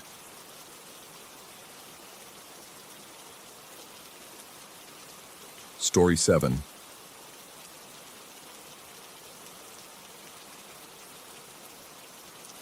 The grease trap at Molino's kitchen has been acting up for 3 weeks now, releasing a smell that reminds me of roadkill baking under August sun. I've grown used to it, the way you grow used to anything after enough 12-hour shifts. But tonight it carries something else with it. Something metallic and wrong that makes my molars ache. I'm scraping down the flat top when I hear the SUV pull up outside. Not unusual for downtown Denver at 2 in the morning, except this one kills its engine right behind our dumpster. Through the porthole window in the back door, I watch 4 shadows emerge, their movements too coordinated, too purposeful for drunk college kids or homeless folks looking for scraps. The kitchen feels smaller suddenly. The fluorescent lights hum louder, casting everything in that sick yellow-green that makes raw meat look diseased. I keep scraping, metal on metal, the sound drowning out my heartbeat. The back door rattles, not a knock, more like someone testing the handle. I set down the scraper and move toward the door, wiping my hands on my apron. Through the greasy glass, I see them clearly now. 4 men in dark clothes, standing in a perfect semicircle around the door. One raises his hand and waves, a slow, exaggerated gesture like he's greeting a child through aquarium glass. Against every instinct screaming in my skull, I crack the door open. The night air hits me, carrying cigarette smoke and something chemical. Antifreeze, maybe. Or that smell when you burn plastic. The one who waved speaks first, his voice friendly in a way that makes my skin crawl. He tells me the crew from the night shift always pulls an after party at a warehouse down the block. Says they sent him to grab me since I'm new. The others nod along, their faces partially hidden under baseball caps, but I can see their mouths moving slightly, like they're mouthing his words a half-second behind. One of them, tall, wearing a Broncos jacket, pulls out his phone and aims it at me. Says it's for the memories, for the group chat. He keeps trying to position himself so I'll turn my back to the SUV, moving left, then right, the phone's camera eye never blinking. The screen's brightness seems wrong somehow. Too white, like staring into a welding torch. The smell from the grease trap gets stronger, mixing with that chemical stench until I can taste it coating my tongue. My peripheral vision starts to blur, and I swear I see more shapes moving in the SUV, pressed against the tinted windows. I take a step backward, then another. The one with the phone moves forward to match, still filming, and that's when I notice his shadow doesn't line up right with the security light above us. It falls at an angle that shouldn't exist. I bolt. My hand slams the door shut and I twist the deadbolt hard enough to hurt my wrist. Through the window, I watch them. They don't pound on the door, don't shout, don't even look annoyed. They just stand there for a moment, then the one who'd been filming taps his watch. The others reach into their pockets, not pulling anything out, just patting them rhythmically. Counting. 8 seconds. That's how long it took me to get inside and lock the door. They pat their pockets 8 times, in perfect unison, then turn and walk back to the SUV. No rush, no anger. Like this was exactly what they expected. I stay in that kitchen until dawn, jumping at every sound, checking the door every few minutes. When my shift ends and the morning crew arrives, I leave through the front entrance, taking a rideshare home instead of walking to the train like usual. The first video arrives 3 days later. I'm lying in bed scrolling through nothing important when the notification pops up. Unknown number, video attachment. I almost delete it, but the thumbnail shows the back of Molino's, our dumpster, clearly visible. The timestamp reads 2:17 a.m. October 3rd, last Tuesday, a night I worked. In the grainy security footage, I watch myself exit the back door, garbage bag in hand. I toss it in the dumpster, light a cigarette, lean against the brick wall. Normal, except I didn't work last Tuesday. I had food poisoning. Spent the whole night alternating between my bed and bathroom floor. I have the texts to my manager to prove it. But there I am, clear as day, down to the way I hold my cigarette between my middle and ring finger. A weird habit I picked up from my grandfather. I watched the video 14 times, looking for some sign it's fake, deep-faked, whatever. But the shadows fall correctly. The timestamp progresses normally. Even the way the wind catches a plastic bag and sends it dancing across the alley matches the weather report I pull up for that night. My hands shake as I type a response. Who is this? The typing indicator appears immediately, 3 dots pulsing like a heartbeat. Then, another video. This one's from tonight. October 6th, 11:43 p.m. 15 minutes ago. The same angle, same quality. I watch myself emerge from the back door, take out the trash, smoke a cigarette. Every movement identical to the first video. Even the plastic bag performs the same wind dance across the alley. I'm still in my boxers, sitting on my bed. I haven't left my apartment in 18 hours. I start documenting everything. Every shift, I take selfies with timestamps. I save my rideshare receipts, screenshot my location data. I even buy a cheap body cam off Amazon, wear it under my chef's coat. The videos keep coming. Sometimes daily, sometimes with gaps of a few days. Always from that same security camera angle. Always showing me doing mundane tasks. Taking out trash, smoking, checking my phone. The timestamps never match when I'm actually there. What's worse is that my coworkers start mentioning things. The morning prep cook asks if I'm feeling better, says I looked rough when she saw me leaving yesterday. I wasn't there yesterday. The manager comments on my overtime, shows me the schedule where I'm marked as present for shifts I know I called out from. My own handwriting in the logbook, documenting temps and inventory counts for nights I spent 20 miles away at my apartment. I check my bank statements, direct deposits for every shift, including the ones I didn't work. The money's there, real and spendable. I try showing someone the videos, my roommate, but when I pull them up, my phone shows nothing. No messages from unknown numbers, no saved videos in my gallery. Even the screenshots I took are gone, replaced by black rectangles that hurt to look at directly. 2 weeks pass. The videos evolve. Now they show me doing things that make my stomach clench. In one, I'm standing at the back door at 3 a.m., holding it open. Just standing there, arm extended for 7 minutes straight while shadows move in and out of frame, too dark to make out clearly. In another, I'm crouched by the dumpster, arranging garbage bags in a perfect circle. then sitting in the center with my eyes closed, while my lips move rapidly, silently. I watch myself do things that make no sense. Pouring bleach in careful patterns on the ground, stacking milk crates in configurations that look almost like letters from above, standing perfectly still for entire 30-minute segments, not even breathing visibly, while the timestamp speeds through an hour in seconds. The worst part is the expression on my face in these videos. It's blank, but not empty. Like there's something else looking out through my eyes, something wearing my face like a loose mask. I stop going to work. I can't. But the videos keep coming, showing me there every night, right on schedule. Last night, something changed. The video starts normal. There I am, taking out the trash at 2:47 a.m. But then I stop mid-step. The me in the video turns and looks directly at the camera. Not a glance, but a deliberate, knowing stare. My mouth opens, and though there's no audio, I can read my own lips clearly.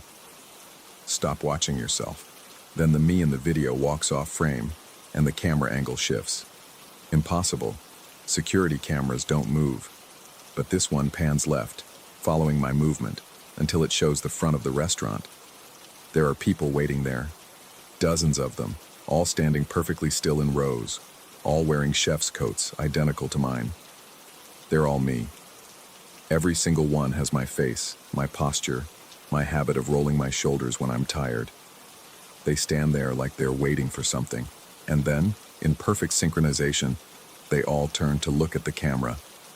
The video cuts to black, then shows a new angle, inside my apartment, my bedroom. The timestamp is current, real time. I see myself lying in bed, watching my phone, and I realize with a sick lurch that I'm watching myself watch the video of myself watching myself. I throw my phone across the room, but I can still see it. The image burns behind my eyelids, infinite recursion of myself, each one watching the next, spiraling deeper into something I can't name. This morning, I got a call from Molino's, from my own number. My voice, but not quite right, like it's being played through water. Your shift starts at 6. Don't be late. I check my phone's call log. Nothing, but there's a new video waiting. It shows tonight. October 20th, 6 p.m. The timestamp is 12 hours in the future. I watch myself arrive for my shift, greet the leaving crew, tie my apron. I work the entire shift normally, prep, orders, cleaning. Then, at 2 a.m., I walk to the back door. 4 men wait outside by an SUV. I don't run this time. I get in willingly, even eagerly, turning to wave at the camera before the door closes. The SUV drives away, and the video continues for 3 more hours, showing the empty alley. Then at 5 a.m. I walk back into frame from the opposite direction. Alone. My chef's coat is clean. Too clean. Like it's never been worn. I unlock the back door with keys I shouldn't have and disappear inside. The video ends with text, white letters on black. See you tonight. I look at the clock. 4:47 p.m. My phone buzzes. A text from my manager. Hey, saw you're on the schedule, but you haven't been answering. You coming in tonight or not? I didn't put myself on the schedule. The doorbell rings. Through the peephole, I see a delivery driver holding a package. I didn't order anything. The label has my name, my address, but the return address is Molino's kitchen. Inside the package, a clean chef's coat, folded perfectly. It smells like industrial bleach and that same chemical stench from 2 weeks ago. There's a note tucked in the pocket, my handwriting but pressed too hard, like someone was tracing over existing letters. You can't miss your own shift. I check the time again. 5:23 p.m. My phone starts playing a video I didn't open, security footage from my apartment building's hallway. 4 figures in chef's coats stand outside my door. They're all perfectly still, have been for the last hour according to the timestamp. But their shadows move, sliding across the walls like living things, reaching toward my door. I back away from the entrance, and that's when I hear it. My own voice from the other side of the door, casual and friendly. Come on, man, everyone's waiting. You don't want to disappoint yourself. The doorknob turns. I locked it. I know I locked it, but it turns anyway. I'm in my bedroom now, typing this on my laptop because my phone won't stop playing videos of myself in places I've never been, doing things I'll never remember. The videos are getting closer to now, the timestamps approaching the present like something inevitable. 5:47 p.m. Through my bedroom window, I can see the street below. An SUV idles at the curb. 4 men stand beside it, looking up at my window. They're all wearing chef's coats now. They're all me. One of them waves, that same slow, exaggerated gesture from the first night. He mouths words I can somehow hear in my own voice. Time to go to work. I check the mirror on my closet door. I'm wearing the clean chef's coat from the package. I don't remember putting it on. 5:52 p.m. The laptop screen flickers, showing security footage from Molino's kitchen. It's empty except for one person at the flat top, scraping it down with mechanical precision. The timestamp reads 11:47 p.m. tonight. It's me, of course. I'm already there, have been there for hours, will always have been there. I hear my apartment door open. Footsteps in the hallway. My footsteps. I know the sound. Multiple sets, all perfectly synchronized. They're coming to get me for my shift. Or maybe they're coming to replace me with someone who's already there.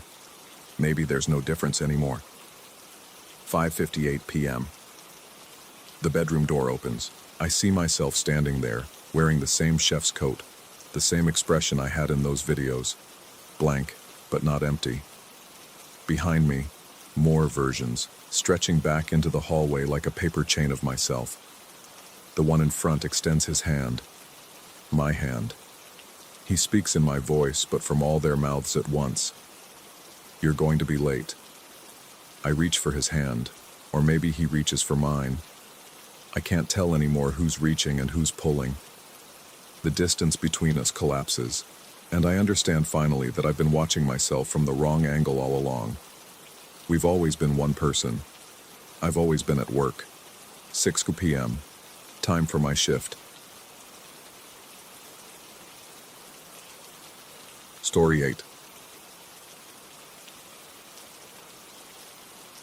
The fluorescent lights in shady pines hummed their familiar tune at 6:15 a.m., that electric mosquito whine that had become the soundtrack to my mornings. I'd been working the dawn shift for 3 years now, long enough that my body woke at 5:45 without an alarm, long enough that I could navigate the nursing home's corridors in complete darkness, guided only by the antiseptic smell and the soft wheeze of ventilators from rooms I passed. That Tuesday morning started like every other. I prepared Mr. Whitaker's tray with mechanical precision. Black coffee in the blue ceramic mug with the chip on the handle. Pittsburgh Post-Gazette folded to display the headlines. 2 packets of sugar arranged at a 45-degree angle to the spoon. Whitaker had been particular about these details for the 7 years he'd lived here, and I'd learned them all. The coffee had to be exactly 176 degrees. The newspaper couldn't have any creases except the original folds. The sugar packets needed their corners aligned. At 6:30, I set his tray at his usual table by the window overlooking the parking lot. The dining room was empty except for me, and the tick of the wall clock, its second hand lurching forward in tiny seizures. Outside, the October fog pressed against the glass like something trying to get in, obscuring the streetlights into amber smudges. I returned to the kitchen to prepare the other residents' breakfasts.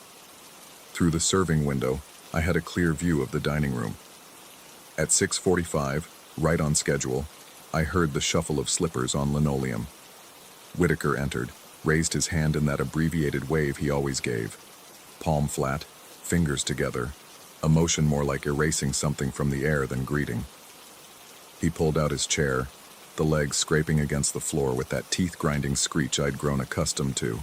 I grabbed the sugar bowl from the counter, the ceramic one with the painted roses that the day shift manager insisted we use despite its weight. When I pushed through the swinging door into the dining room, the chair was empty. The coffee sat untouched, a skin already forming on its surface. The newspaper remained perfectly folded.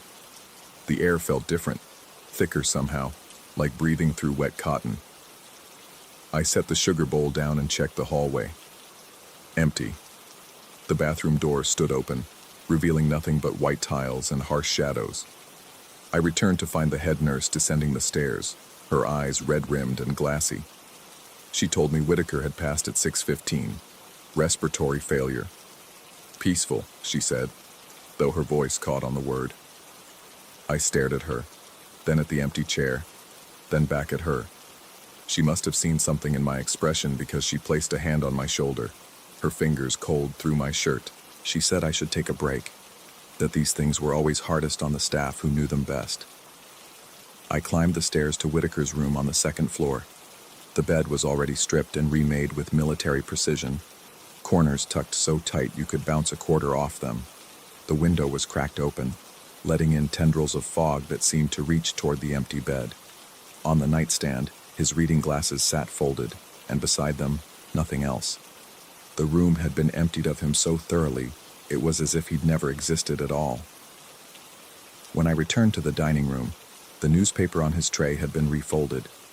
Not carelessly, but with the same meticulous attention Whitaker always showed. The word crosswords was framed in a perfect rectangle where the folds met, just the way he always arranged it before starting the puzzle. The coffee remained untouched, now completely cold. That should have been my first warning. The next morning I prepared Whitaker's tray out of habit before catching myself. My hands had moved without thought, muscle memory taking over. I stood there holding the blue mug, steam rising like a spirit, and felt foolish. I poured the coffee down the sink and watched it spiral away. But at 6:45 I heard it again, the shuffle of slippers, the scrape of the chair. Through the serving window I saw a figure in Whitaker's usual spot. Not clearly, just a shape in my peripheral vision, a darkness where the morning light should have been. When I looked directly, the chair was empty. Yet the sugar packets I'd left on another resident's tray had been moved to Whitaker's table, arranged at that precise 45-degree angle. The head nurse said I was projecting grief. She used that word specifically, projecting, like I was some kind of movie theater showing my feelings on a screen. She suggested I take some time off. I refused. The routine was all I had, the only thing that made sense anymore. Each morning the phenomena grew more pronounced. The blue mug would appear on Whitaker's table even though I'd locked it in the supply closet. The newspaper would be there, folded just so, though I'd deliberately not brought one in. At 6:45, always 6:45, I'd hear those slippers, that chair, and catch glimpses of something sitting there. Never fully formed, never quite solid, but present enough to make my skin crawl with electric anticipation. I started arriving earlier, parking in the fog-shrouded lot at 5:30 and watching the building from my car. The dining room windows remained dark until I turned on the lights at 6:15. No one entered or left. Yet when I went inside, evidence of Whitaker's presence was already there. The faint depression in the chair cushion, the lingering smell of Old Spice cologne. The crossword puzzle started in blue ink, his preferred color. One morning, I decided to wait in the dining room instead of the kitchen. I sat in the corner where the shadows gathered thickest, making myself small and quiet. At 6:44, the temperature dropped so suddenly I could see my breath. The fluorescent lights flickered, casting stuttering shadows that seemed to move independently of anything in the room. At 6:45 exactly, the chair at Whitaker's table pulled out by itself, scraping across the floor with that familiar screech. The newspaper pages turned, one by one, with deliberate slowness. The coffee mug lifted slightly, tilted as if someone were drinking, then settled back onto the table. But I saw no one, just the actions without the actor, like watching a play performed by invisible players. I told myself it was a hallucination brought on by stress and lack of sleep. The mind could play elaborate tricks, I knew, create entire scenarios from nothing. I'd read about grief manifestations, about how the brain sometimes couldn't accept loss and would manufacture presence where there was only absence. This knowledge should have comforted me. It didn't, because hallucinations didn't leave physical evidence. The crossword puzzles were being completed, not all at once, but gradually throughout the morning, answers appearing in that distinctive blue ink in Whitaker's cramped handwriting. I compared it to old puzzles I found in the recycling, the peculiar way he wrote his E's, the aggressive downstroke on his T's. Identical. I started photographing everything. The empty chair at 6:44, then again at 6:46 with the newspaper rearranged. The blank crossword at dawn, the partially completed puzzle an hour later. I showed these to the head nurse, spreading them across her desk like evidence of a crime. She looked at them with the kind of patience reserved for the very young or very confused. She saw only empty chairs and blank newspapers. The differences I pointed out, the repositioned items, the filled-in puzzle answers, were invisible to her. She recommended a psychiatrist. I made an appointment but didn't keep it. Instead, I began staying later, watching Whitaker's routine extend beyond breakfast. At 10 a.m., the recreation room's television would turn on by itself, always to the History Channel, his favorite. At 2 p.m., the elevator would ding and the doors would open on the second floor, though no one had pressed the button. At 8 p.m., the lights in his old room would flicker 3 times, his signal that he was ready for bed. Other staff members noticed nothing. Residents who passed through the dining room at 6:45 walked right through the space where I saw the newspapers turning, felt the cold that made me shiver. I was alone in this perception, isolated in my own private haunting. I researched the building's history, hoping to find some explanation. Shady Pines had been a tuberculosis sanatorium in the 1920s, then a psychiatric hospital, then abandoned for 2 decades before being renovated into a nursing home. Hundreds had died within these walls, but that didn't explain why only Whitaker returned, or why only I could sense him. The morning I found my answer was unseasonably warm for October, the fog burning off early to reveal a sky the color of old bones. I'd brought my own newspaper that day, determined to break the pattern. But at 6:30, when I set up the dining room, Whitaker's Post-Gazette was already there. Not just any edition, the one from the morning he died, with the headline about the city council election he'd been following. I picked it up, and beneath it was an envelope with my name written in that familiar blue ink. Inside, a single sheet of paper covered in Whitaker's handwriting. "You see me because you're like me. Already gone, but still going through the motions. Check your file." I didn't understand until I went to the administrator's office during lunch. Told her secretary I needed to update my emergency contact information. She pulled my employee file, and there it was, a small yellow sticky note clipped to my original application. Deceased October 15th, 6:15 a.m. Cardiac event in parking lot. Body discovered by day shift at 7 a.m. The date was 3 years ago. The day I'd started working at Shady Pines. I looked at my hands. They seemed solid enough, but now I noticed how the light passed through them slightly, how my reflection in the window was more suggestion than substance. I thought back to my first day, walking through the entrance in the pre-dawn darkness. The sudden sharp pain in my chest I'd dismissed as anxiety, the way I'd steadied myself against the wall and then felt better, lighter, ready to begin my shift. 3 years of perfect attendance. Never sick, never late, never eating the meals during break, never really interacting with staff beyond the necessary exchanges. They saw me because they expected to see me, the way you see what should be there rather than what is. But Whitaker truly saw me, recognized what I was the moment he'd arrived, 7 years into my death.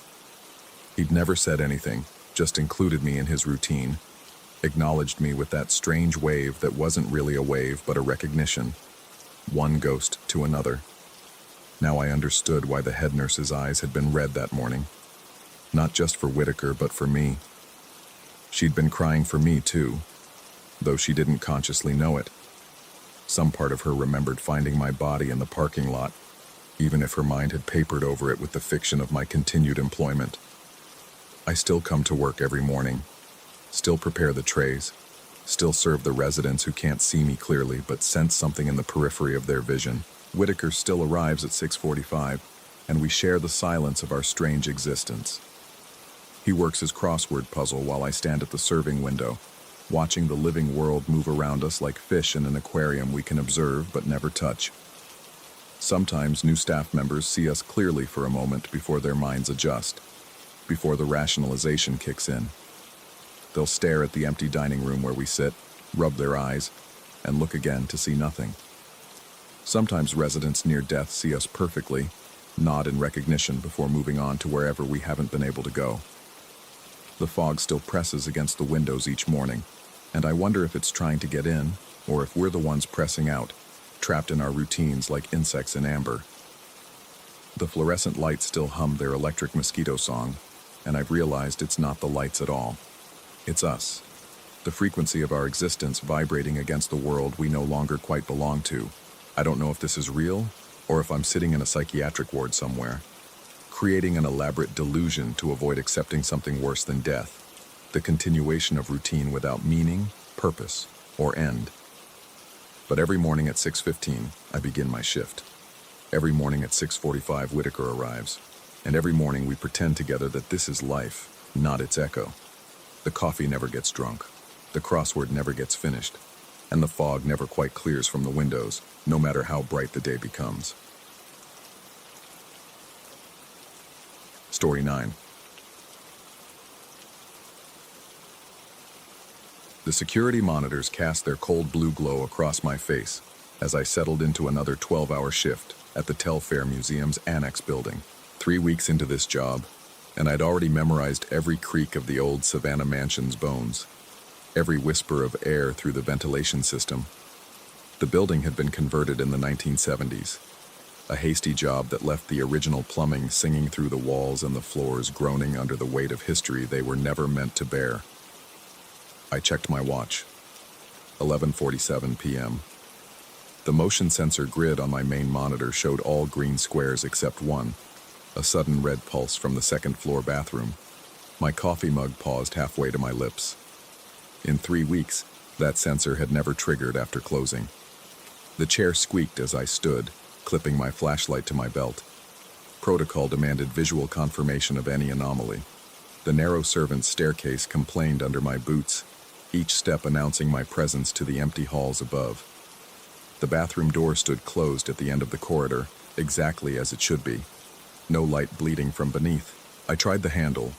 Locked, as always after hours. I pressed my ear against the wood. Nothing. Not even the usual drip from the perpetually leaking faucet that maintenance kept promising to fix. Back in the security office, I rewound the footage. The timestamp showed 11:47:23, the exact moment the sensor triggered. The camera angle only caught the hallway, not the bathroom interior, but the door remained closed throughout. I marked it in the log as a false alarm and returned to my lukewarm coffee. At 12:15 a.m. it happened again. Same bathroom, same red pulse on the grid. This time I moved faster, taking the main staircase 2 steps at a time. The hallway stretched before me, bathed in the greenish tinge of emergency lighting. The bathroom door was closed. But something felt different, a dampness in the air, like someone had just finished a long, hot shower. I touched the doorknob. Ice cold. The key ring weighed heavy in my hand as I found the master. The lock turned with a grinding protest, and I pushed the door open. My flashlight beam cut through the darkness, revealing nothing but porcelain and tile. The mirror above the sink reflected my pale face back at me, clear and unfogged. I ran my hand along the sink basin, bone dry. The toilet seat was down, the floor tiles cool to the touch. Even the perpetual leak had stopped. I locked the door and started back toward the stairs when movement on my peripheral made me freeze. Through the security camera mounted in the corner, its red recording light blinked steadily. I'd checked that footage when I got back to the office. The monitor showed something that made my skin crawl. At 12:15:47, 30 seconds after I'd entered the bathroom, the closed door on the screen was open. Not wide, just a crack, but definitely open. The bathroom light was on, casting a yellow wedge across the hallway floor, and the mirror. I leaned closer to the screen. The mirror was completely fogged, as if someone had been running hot water for minutes. I looked at the timestamp on the live feed. 12:23 a.m. The door was closed. The hallway was dark. I scrubbed back through the recording. At 12:20:15, the door simply appeared closed between one frame and the next. No transition, no movement. Like a film splice. My hands trembled as I reached for the phone to call my supervisor, then stopped. What would I say? that the cameras were showing things that weren't there, that I was seeing two different versions of the same reality. They'd pull me off shift, maybe drug test me. I needed this job. The next 2 hours passed in relative calm. I did my rounds every 30 minutes, checking locks, scanning galleries, avoiding the second floor entirely. The weight of exhaustion pressed against my eyelids, and I found myself nodding off around 2:30 a.m. The sharp buzz of the motion sensor jolted me awake. Second floor bathroom. Again. This time I didn't go up immediately. Instead, I watched the monitor. The hallway camera showed the closed door, the dark corridor. I waited. 5 minutes. 10. At the 15-minute mark, something changed. The door on the screen began to open, so slowly I almost missed it. An inch, 2 inches. The bathroom light flickered on, harsh fluorescent white spilling out. Steam, actual steam, rolled out along the ceiling, fogging the camera lens from 20 feet away. I rubbed my eyes and looked again. The door was closed. The hallway was dark. The fog was gone. My radio crackled to life, making me jump. Static, then nothing. I grabbed it, pressing the talk button. The static grew louder, and beneath it, I could hear something else. Water. Running water. The sound grew louder until it filled the security office, echoing off the walls. I yanked the volume knob down, but the sound persisted, seeming to come from the walls themselves. Then, as suddenly as it started, it stopped. The silence that followed was worse than the noise. It pressed against my eardrums, thick and oppressive. I forced myself to stand, to grab my flashlight, to climb those stairs one more time. The hallway stretched longer than before, or maybe that was just my imagination. The bathroom door stood closed, but I could see moisture beating on its surface, running down in thin rivulets. I unlocked it and pushed it open. The room was exactly as I'd left it earlier, dry, cold, empty. But the mirror was wrong. Not fogged, not cracked, but wrong in a way I couldn't immediately identify. I stepped closer, raising my flashlight. My reflection stared back, flashlight in hand, but the angle was off. When I moved left, my reflection moved left too, but a fraction of a second too late, like a bad video connection. I reached out to touch the glass. My reflection reached out too, but our fingers didn't meet at the same point. Mine touched cold glass. His seemed to touch something else, something behind where the surface should be. I jerked my hand back.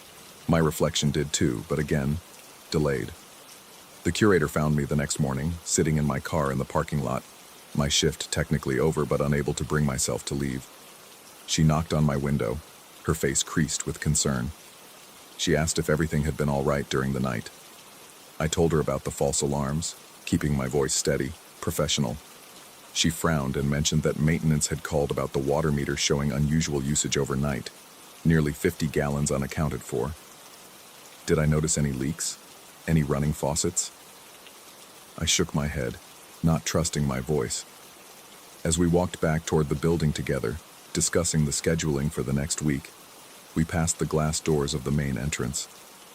Our reflections walked alongside us in the polished surface, the curator in her pressed blazer, me in my wrinkled uniform. She paused to adjust her hair, and I noticed my badge catching the morning sunlight, throwing a small rainbow across the glass.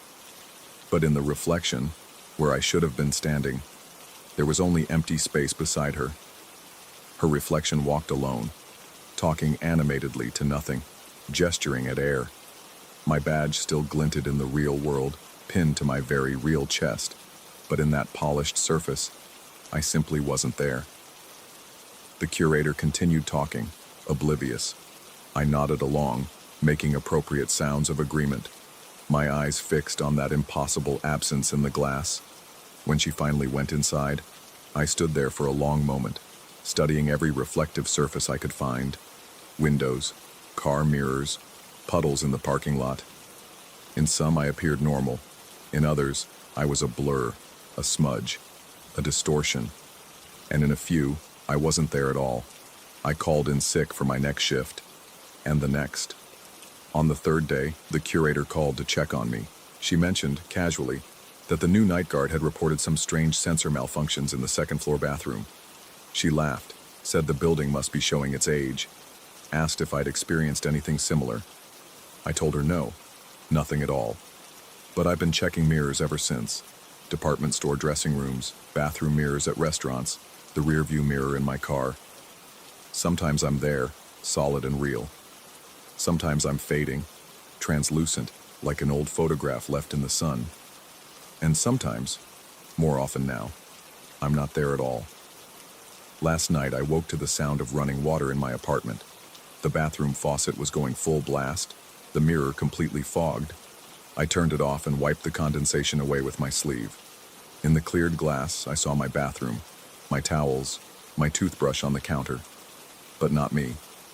I'm writing this down because I need someone to know, even if it's just words on a page. I've stopped looking in mirrors altogether now, but I can feel it. That absence spreading, that disconnection from my own reflection growing stronger. The water still runs sometimes, always when I'm not watching. The meter in my apartment building spins wildly, recording usage that makes no sense. The museum called again yesterday. They want to know if I'm coming back. The curator said something strange.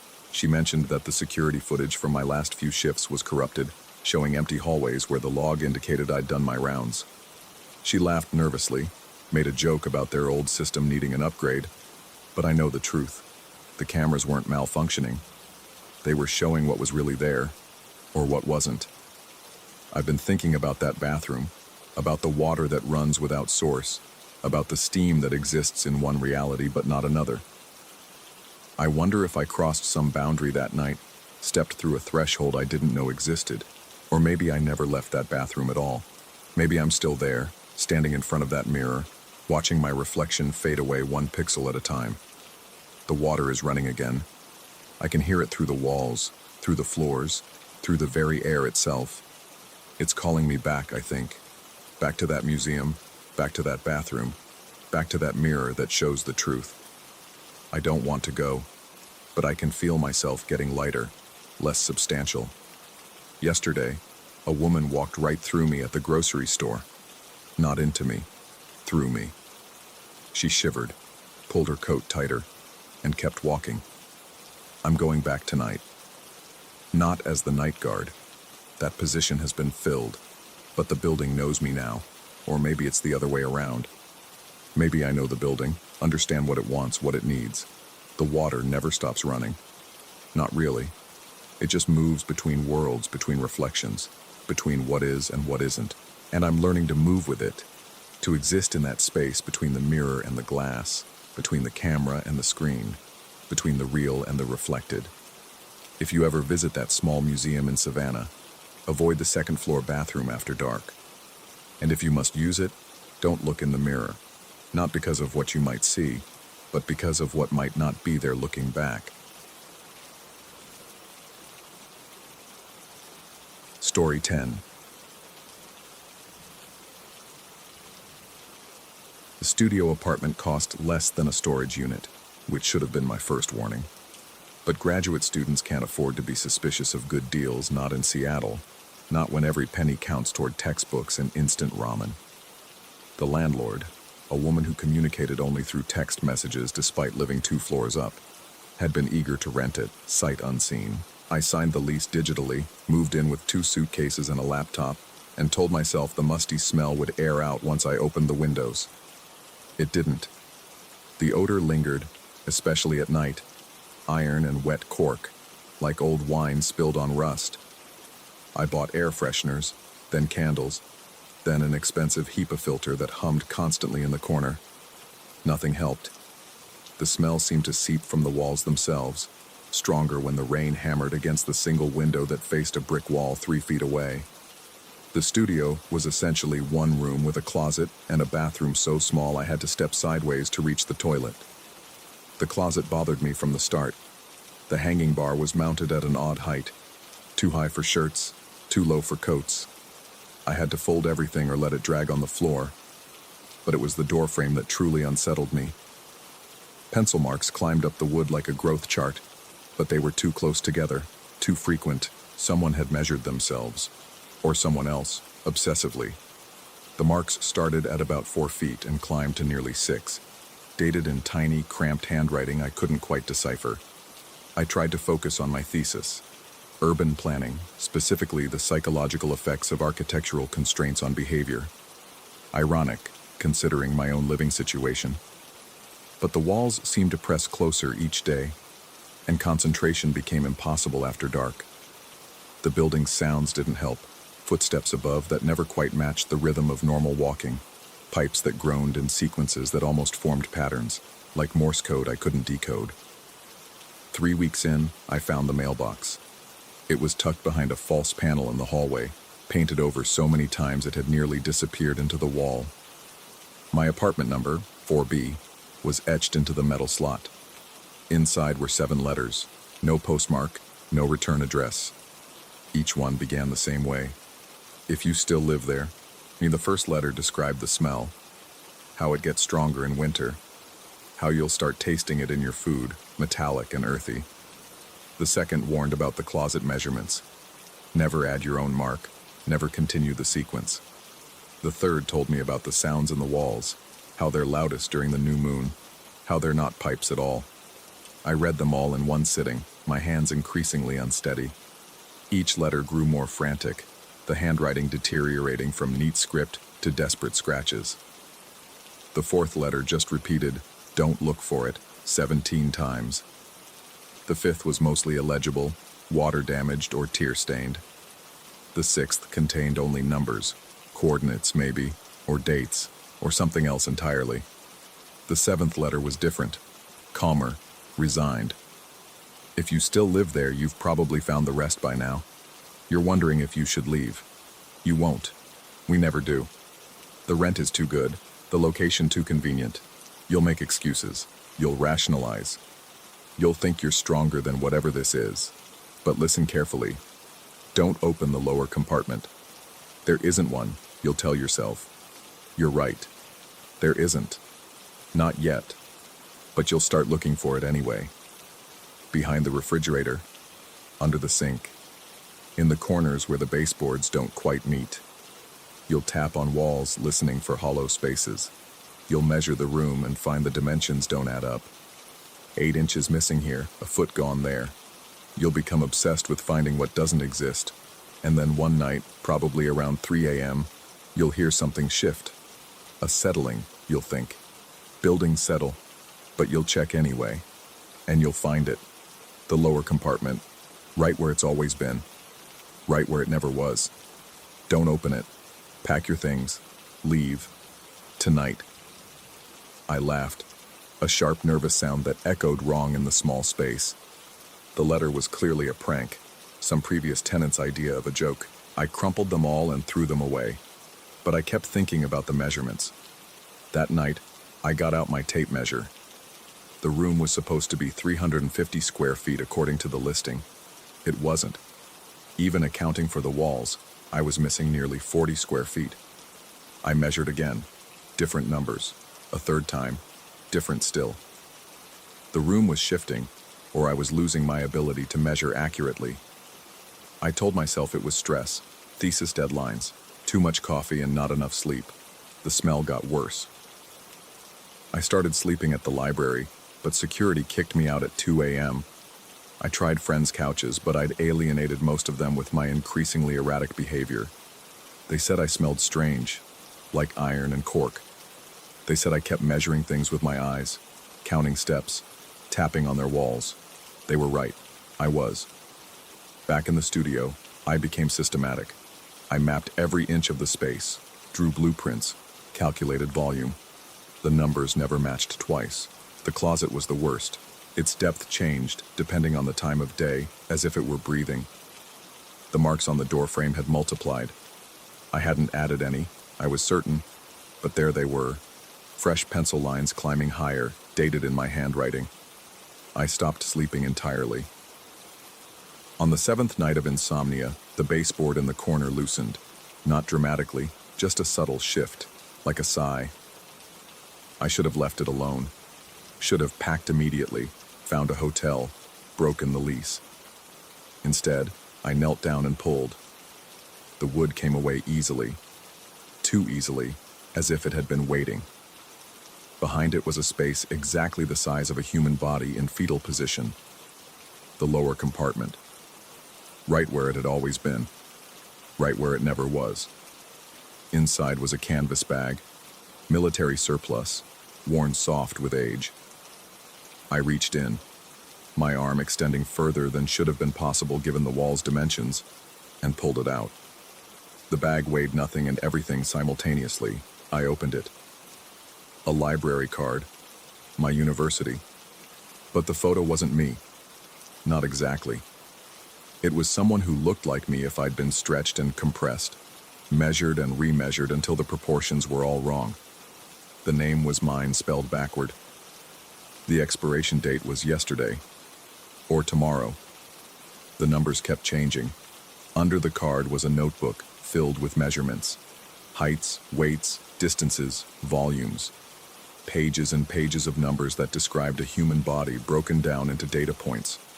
My body, my exact measurements, written in handwriting that grew increasingly frantic, increasingly familiar. On the last page, a single line. The room measures you back. I heard footsteps above me, not the usual irregular pattern, but deliberate, pacing, measuring. The smell of iron and cork was overwhelming now, coating my throat, my lungs. I stood up and the room spun, or I spun, or both. The walls were closer, the ceiling lower, or I was larger, or smaller. The proportions were all wrong. My phone buzzed. A text from the landlord. Maintenance tomorrow. Need to check the lower compartment. I typed back. There is no lower compartment. Response. Not yet. I looked back at the corner. The baseboard was intact, painted over, no sign of disturbance. The bag was gone. But the library card was in my pocket. The photo now showing someone I didn't recognize at all. Someone too tall and too short simultaneously. Someone whose face was mine but wasn't. Someone who had been measured and found wanting. I started packing immediately, throwing clothes into suitcases without folding them. But each time I tried to leave, I found myself back at the closet, staring at those marks on the doorframe. They were moving now, crawling up and down like living things, like they were measuring the air itself. I called the university library. They had no record of the card, no record of me, no record of anyone with my name backward or forward. But while I was on the phone, I heard it. A whisper in the static, or maybe in the walls, or maybe in my own head. You're being measured. The maintenance man arrived at 3 a.m. I hadn't given him a key, but he was inside anyway, kneeling by the corner where the baseboard had been, where it had never been. He was taking measurements, writing in a notebook identical to the one I'd found. He looked up at me, and his face was wrong, stretched and compressed, like someone had been adjusting his proportions with invisible hands. He spoke, but the words came from the walls, from the pipes, from the closet. You're the right size now. I ran, out of the apartment, down the stairs, into the Seattle rain. But when I reached the street, I realized I was still holding the tape measure, and I was still counting. Steps, breaths, heartbeats. Measuring myself against the world, finding myself coming up short or too long, never quite right. I found a hotel, but the room felt wrong, too spacious, too regular. I measured it obsessively, getting different numbers each time. The smell followed me, iron and cork, stronger when I stopped moving. I've changed hotels 3 times. The measurements are never right. The walls are always too close or too far. I still have the library card. The photo changes every time I look at it, showing variations of me that shouldn't exist. Me at impossible heights, impossible angles, impossible proportions. The expiration date is always yesterday or tomorrow, never today. Sometimes I get texts from the landlord. The room is available again. Special discount for returning tenants. The lower compartment has been renovated. I delete them all, but I've saved the address. Because late at night, when the hotel walls feel like they're breathing, when I can taste iron and cork in the recycled air, when I find myself measuring the distance between my reflection and my face, I think about going back, about checking if the marks on the doorframe have grown, about opening the lower compartment again, properly this time. The room is still measuring me. Distance doesn't matter. Time doesn't matter. Every space I enter becomes that studio. Every closet has those marks. Every corner might hide that impossible compartment. I've become a student of dimensions that don't add up, of spaces that exist and don't exist simultaneously. My thesis advisor says my work has taken an interesting turn, something about liminal spaces and psychological architecture. She doesn't notice that I measure her office every time I visit, that the numbers never match. She doesn't smell the iron and cork that follows me like a signature. She doesn't see me checking the baseboards, looking for loose spots, listening for hollow spaces that shouldn't be there. But I know the truth now. We're all being measured. Every room, every building, every space we inhabit takes our dimensions and stores them somewhere. Most people never notice. Most people's measurements stay consistent. Most people never find their lower compartment. I wasn't supposed to find mine either. But now that I have, I can't stop looking for others. In every corner, behind every baseboard, in every impossible space where the dimensions don't quite add up. They're all there, waiting. All those hidden compartments holding the wrong measurements of everyone who's ever lived in these carefully proportioned boxes we call homes. The studio is still available. The rent is still impossibly cheap. Someone new will move in, drawn by the price and the convenience. They'll notice the closet bar at the wrong height. They'll see the marks on the door frame. They'll smell iron and cork late at night. And eventually, inevitably, they'll find the letters I left in the mailbox. 7 of them, each beginning with, "If you still live there." Because that's what we do. We measure, and we are measured. We warn, and we ignore warnings. We find compartments that don't exist, and we open them anyway. The room is still measuring me. Even here, even now, typing this in a hotel that smells increasingly of iron and cork, I can feel it taking my dimensions, storing them somewhere I'll never quite find but can never stop looking for. The baseboards are loosening. All of them, everywhere, all at once. Don't open the lower compartment. There isn't one. Not yet. Story 11. The first time I noticed the van, I'd been driving for 14 hours straight, my eyes burning from the glare of oncoming headlights and the endless scroll of the rideshare app. Phoenix at 3 in the morning has a particular quality to it. The heat still radiating from the asphalt despite the darkness. The streetlights casting everything in that sickly amber glow that makes shadows look like they're breathing. I pulled into my street, shoulders aching, mind fuzzy with exhaustion, and there it was. A silver van parked at the corner where Mesquite Avenue dead ends into desert scrub. Nothing remarkable about it, really. Just another vehicle in a city full of them. Except for the parking lights, 2 pale yellow eyes staring through the darkness, neither fully on nor completely off, existing in that liminal space between presence and absence. The van sat precisely where the city's surveillance camera had been vandalized 6 months ago, the mounting bracket still jutting from the pole like a broken bone. I remember thinking it was odd, parking there at that hour with the lights on, but exhaustion has a way of dulling curiosity. I went inside, collapsed into bed, and forgot about it entirely. Until the next week. Same time, same exhaustion, same ache in my shoulders. But this time, I was alert enough to notice the pattern. Every other Tuesday, like clockwork. Always after my longest shifts. Always in that exact spot where electronic eyes couldn't reach. The van never moved while I watched, but I never saw it arrive either. It would simply be there when I turned onto my street, and gone by morning when I left for my first pickup. I started paying attention to details. The license plate was always partially obscured by dirt. Different sections clean each time, so I could never piece together the full number. The windows were tinted beyond legal limits. Black holes that reflected nothing. No company logos. No distinguishing marks except for a small dent in the rear bumper that looked like a face in profile if you squinted just right. The 4th time I saw it, or was it the 5th, I decided to confront whoever was inside. My hand was on the door handle when my phone buzzed with a ride request. Urgent pickup, surge pricing, too good to pass up. By the time I'd declined it and looked back, The van's lights were off. Just another dead vehicle on a dead-end street. I sat there for 10 minutes, watching, but nothing moved behind those black windows. Eventually, I went inside, double-locked my door, and tried to convince myself I was being paranoid. Phoenix does things to your mind. The heat, the isolation, the endless sprawl of identical neighborhoods. It all blurs together until you're not sure if you're driving the same route or stuck in some cosmic loop.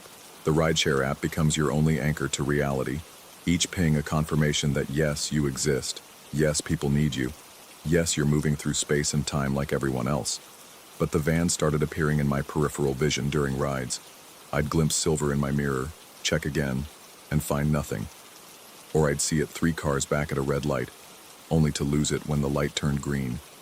The mind plays tricks when you're tired, when you've been staring at taillights for hours, when every third vehicle in Phoenix is some shade of silver or gray. Then came the Tuesday when everything shifted. I'd accepted a ride request from downtown to Ahwatukee, a solid 40-minute drive across the city. My passenger was a woman who spent the entire ride on her phone, speaking in hushed tones about meeting deadlines and client expectations. Normal Tuesday night stuff.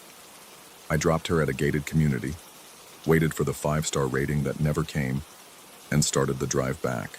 That's when I saw it. The silver van, parked on a side street barely a block from where I'd just dropped off my passenger. The parking lights were on, that same sickly yellow glow, but something was different. A bright yellow smiley face sticker on the bumper, fresh and garish against the dusty silver paint. The kind of sticker you'd see on a kid's notebook, but sized up, wrong. Its smile too wide, and eyes just black dots. My hands tightened on the steering wheel. Ahwatukee was 30 miles from my neighborhood, different side of the city entirely. The chances of the same van being here, now, with a new addition that seemed specifically designed to be noticed. My mind ran through probability calculations while my foot pressed harder on the accelerator. I took a different route home, longer, illogical, through neighborhoods I'd never serviced before. My phone kept pinging with ride requests, but I ignored them all, eyes flicking between the road and my mirrors. Nothing followed, no silver shape in the darkness. When I finally turned onto my street at 4:30 in the morning, the corner was empty, just the broken camera mount and desert shadows. That's when I started changing everything. Tuesday became Thursday. 3 a.m. became midnight, then 5 a.m., then 7 p.m. I'd drive different cars, rentals when I could afford them, borrowing a friend's sedan, anything to break the pattern. I installed a dash cam, then 2, then 4, covering every angle of my vehicle. I started keeping logs, dates, times, locations, weather conditions, anything that might reveal a pattern beyond the obvious. The van adapted. Now it appeared on Wednesdays or Fridays, or not at all for 2 weeks before showing up 3 nights in a row. The smiley face sticker multiplied, 2, then 3, then a whole row of them across the bumper like a twisted scorecard, each one slightly different. One with X's for eyes, another with a single tear, a third with no eyes at all, just that horrible empty smile. I tried photographing it once. My phone camera refused to focus, every shot coming out blurred and distorted, the van looking more like a silver smear against the darkness. The dashcam footage from those nights showed only static during the exact minutes when I knew the van was there. Electronic interference, maybe, or something else. Something that didn't want to be documented. Sleep became negotiable. I'd park down the street from my own house, watching the corner through binoculars borrowed from a pawn shop. I saw the van arrive once. Didn't see it exactly. More like it existed between one blink and the next. One moment the corner was empty. The next moment it had always been there, as if reality had edited itself while I wasn't paying attention. My rideshare ratings started dropping. Passengers complained I took strange routes, that I seemed distracted, that I kept checking mirrors and muttering to myself. The app warned me about maintaining service standards. I wanted to explain, to tell them about the van, about the stickers multiplying like a disease, about how it knew where I'd be before I did. But how do you explain something that sounds insane even to yourself? The breaking point came on a Tuesday that had become a Thursday that was actually a Saturday. I'd lost track of my own disruption patterns. the calendar becoming as unreliable as everything else. 4:17 a.m. according to my phone, though the darkness outside felt deeper than any 4 a.m. I'd known. I'd just finished a ride to the airport, was heading home on empty streets when the app pinged. New ride request, pickup location, my address, my exact address, down to the apartment number I'd never listed anywhere on the app. The passenger name showed as Ryder in all caps. No photo, no rating. The destination was blank, just a pulsing question mark on the map. My finger hovered over the decline button, but something, curiosity, exhaustion, the inevitability that had been building for weeks, made me accept. The message came through immediately. Can you come down? I was 15 miles from home, sitting in my car in an airport cell phone lot, but somehow I knew that if I looked in my rearview mirror, I'd see it. The silver van, parking lights on, all those smiley face stickers glowing in the dark like phosphorescent teeth. I didn't look, couldn't look. My hands shook as I typed back, I'm not home. 3 dots appeared, disappeared, appeared again. Then, yes you are. My phone screen flickered. The GPS showed my location as my apartment complex, the little blue dot pulsing right where my assigned parking space would be. But I could see the airport tower in front of me, could hear the planes overhead, could smell the jet fuel on the desert wind. 2 realities, overlapping, both equally true and equally impossible. Another message. 3rd floor window. Wave if you can see me. My apartment was on the 3rd floor. Corner unit. The window faced the street, directly overlooking where the van always parked. I kept my eyes fixed, straight ahead, fighting every instinct to check if somehow I was in both places at once. The phone buzzed again. You waved. Come down now. I hadn't moved, hadn't waved, hadn't done anything but sit frozen in my car while reality folded in on itself like origami made of nightmares. But somewhere, in some version of this moment, maybe I had. Maybe there was another me, standing at that window, looking down at a silver van that was both there and here and nowhere at all. The app showed the ride had started. The timer was running, dollars and cents accumulating for a trip that couldn't be happening. My phone screen showed my car moving through streets I wasn't driving on, turning corners that didn't exist in the parking lot, approaching a destination that was somehow both my apartment and somewhere else entirely. Almost here, came another message. Leave the car running. I turned off my phone, threw it in the glove compartment, started driving, not home, but away, toward the desert, toward anywhere that wasn't Phoenix. But every street led back to familiar territory. Every highway ramp curved impossibly, depositing me closer to my neighborhood despite driving in the opposite direction. The city had become a Mobius strip, and I was trapped on its surface. When I finally arrived at my street, not by choice, but by the inevitable gravity of whatever was happening, the van was there. Of course it was there. It had always been there, would always be there, was there even when it wasn't. The parking lights painted everything in that sick yellow glow, and now I could see someone in the driver's seat. Just a silhouette, human-shaped but wrong in proportions I couldn't quite identify. My phone, still in the glove compartment, somehow rang with an incoming call. The screen, visible through the plastic, showed my own number calling itself. I didn't answer. The voicemail notification popped up immediately. I listened to it later, much later, after I'd spent 3 hours sitting in my car, watching the van, waiting for something to happen that never did. The message was my voice, but hollow, echoed, like it was coming from the bottom of a well or the inside of a metal tube. You can't keep us both waiting. One of you has to choose. The van disappeared at sunrise, evaporating with the morning heat like dew on asphalt, but the smiley face stickers remained, scattered on the ground where it had been parked, each one burning itself into the concrete until they became permanent shadows on the street. I still drive, still accept rides, still come home to my apartment that may or may not be where I actually live. The van appears randomly now, sometimes silver, sometimes white, sometimes a color that doesn't have a name, but makes my teeth ache to look at. The stickers change too. Smiley faces, frowning faces, faces with too many eyes or mouths where eyes should be. Last night, Every ride request came from my own address. Different names, different photos, but always my apartment number, my street, my zip code. I declined them all, but the app showed them as completed anyway. 5-star ratings from passengers I never picked up for rides I never gave. This morning, I found a smiley face sticker on my bathroom mirror. It wasn't there when I went to bed. When I tried to peel it off, there was another underneath, and another, and another. Layers upon layers, going deeper than the mirror should allow, each smile wider and wronger than the last. The van is outside right now, both outside and not outside, there and not there, real and unreal. The parking lights pulse in a rhythm that matches my heartbeat, or maybe my heartbeat has started matching them. It's Tuesday, Thursday, Saturday, all days and no day. Every moment happening simultaneously in a Phoenix that exists between the Phoenix everyone else knows and the Phoenix that knows me. My phone buzzes.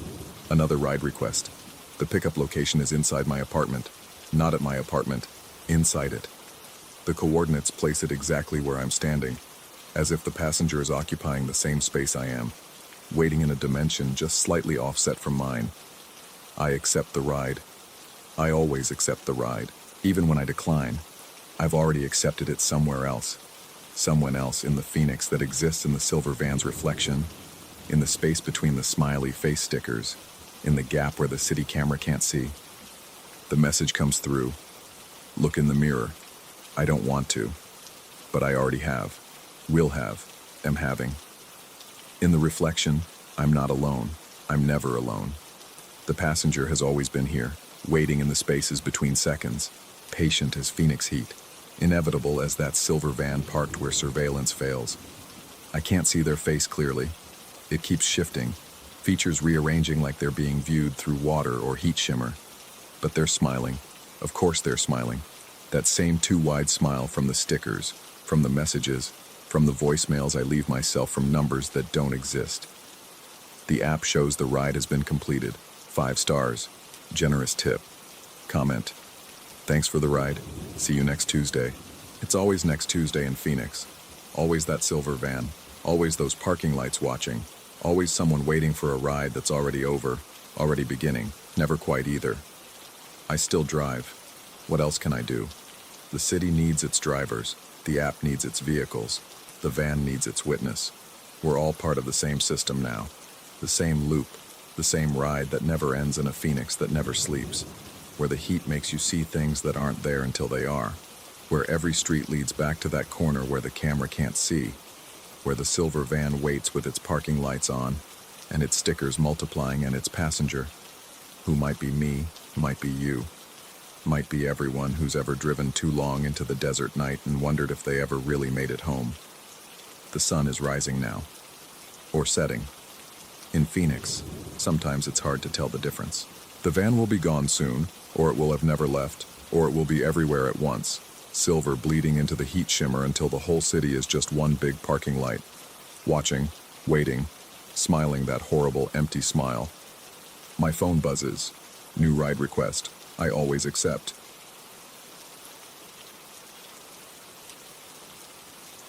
Story 12. The call came at 2:47 a.m., which should have been my first warning. In my line of work, 24-hour locksmith services in St. Paul, late-night calls usually meant drunk college kids locked out of dorms or panicked parents with toddlers who'd managed to lock themselves in bathrooms. This was neither. The woman's voice on the phone had a peculiar quality, like she was speaking through water or from the bottom of a well. She explained that her daughter was traveling and needed someone to unlock what she called a silly lock at the back of the house. The mother would be waiting for me. The address was in the old Hamline Midway district, one of those neighborhoods where Victorian houses stood like decaying teeth in the mouth of progress. I arrived at 3:20 a.m., my van's headlights cutting through the thick Minnesota fog that had rolled in from the Mississippi. The house sat back from the street, its windows dark except for a faint glow from what I assumed was the living room. The porch light flickered, not broken but rhythmic, like Morse code spelling out words I couldn't decipher. The mother met me at the front door before I could knock. She was perhaps 70, wrapped in a housecoat that might have been fashionable in the 1950s, her gray hair pinned in a style that matched. What struck me most were her eyes. They never quite focused on me, always looking slightly past my shoulder, as if watching something behind me.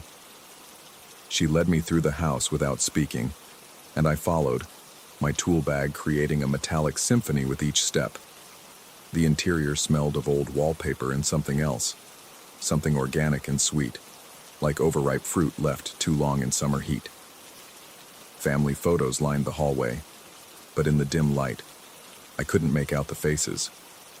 They seemed to shift when I wasn't looking directly at them, rearranging themselves in my peripheral vision.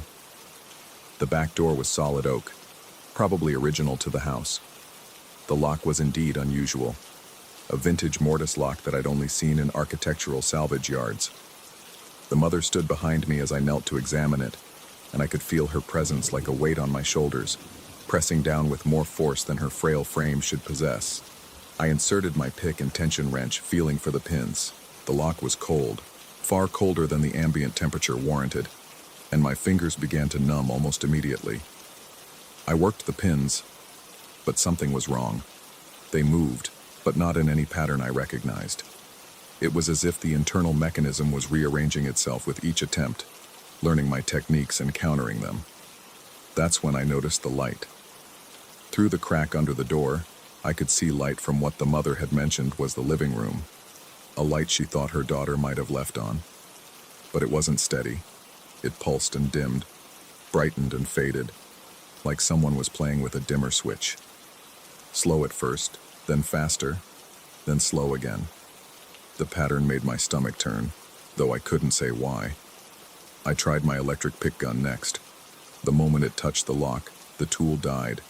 Not just stopped working, but died completely, as if it had never held a charge.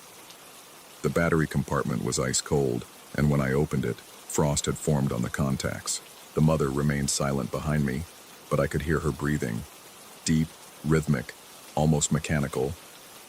The light under the door began to strobe more intensely, and with it came a sound. Not quite music, not quite voices, but something in between. It reminded me of tuning a radio between stations, catching fragments of transmissions from somewhere far away. My hands shook as I tried manual picks again, and this time, I felt the lock actively fighting me. The pins pushed back against my tools with deliberate force. I suggested we postpone until morning, my voice cracking slightly. The mother tilted her head at an angle that seemed anatomically improbable, and simply nodded. She didn't insist, didn't argue, just smiled with lips that were too wide for her face. As she walked me back through the house, I noticed the family photos had changed. The faces were clearer now, but they were all the same face, repeated in different clothes, different poses, different decades. I fled. There's no other word for it. I got in my van and drove home, checking my mirrors obsessively, certain I'd see that house following me somehow. I didn't sleep. I couldn't. Every time I closed my eyes, I saw that pulsing light, felt that impossible cold. At 7 a.m., I turned on the local news while making coffee with shaking hands. The lead story made me drop my mug. Security footage from a house in Hamline Midway showed 3 figures in dark hoods calmly exiting through a back door, the same door I'd tried to open hours before. They moved with an unsettling synchronization, like puppets controlled by a single hand, each carrying identical white boxes. The reporter mentioned that neighbors had heard nothing, seen nothing unusual, except for one detail that made my blood freeze. The house had been empty for 3 years. The last owner had disappeared, leaving only a note that said she was going to join them. I recognized the door immediately. The same solid oak, the same peculiar lock. My phone rang. Unknown number. I knew before I answered that it would be her, the woman who'd originally called. Her voice still had that underwater quality, but now I heard something else beneath it, like multiple voices speaking in almost perfect unison. She wanted to pay for my services, she said. Could I send her an invoice? My hands moved without my conscious control, typing up the bill, adding my bank details. Before I sent it, she asked me to add a note to the invoice, a reminder for next time.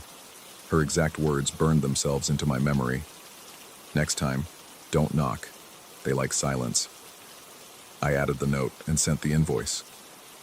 The payment came through immediately, 3 times my normal rate. For weeks after, I couldn't shake the feeling that I'd narrowly avoided something catastrophic.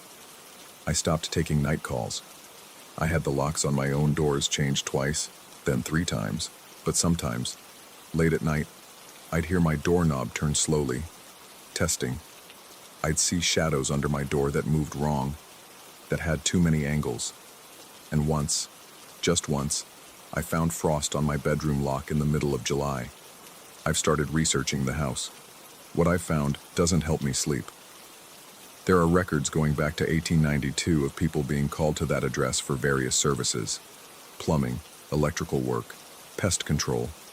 They all report the same thing. An impossible problem. A presence that shouldn't be there.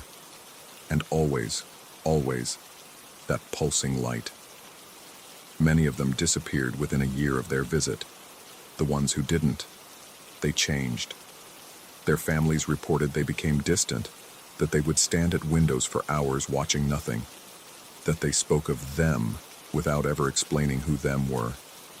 Last night I saw the mother again. She was standing across the street from my apartment at 3 a.m., still in that 1950s housecoat, still smiling too wide. She wasn't alone. 3 hooded figures stood with her, perfectly still, each holding a white box. They stayed there until dawn, never moving, never wavering. When the sun finally rose, they were gone. But there was frost on my window in the shape of words. They remember you.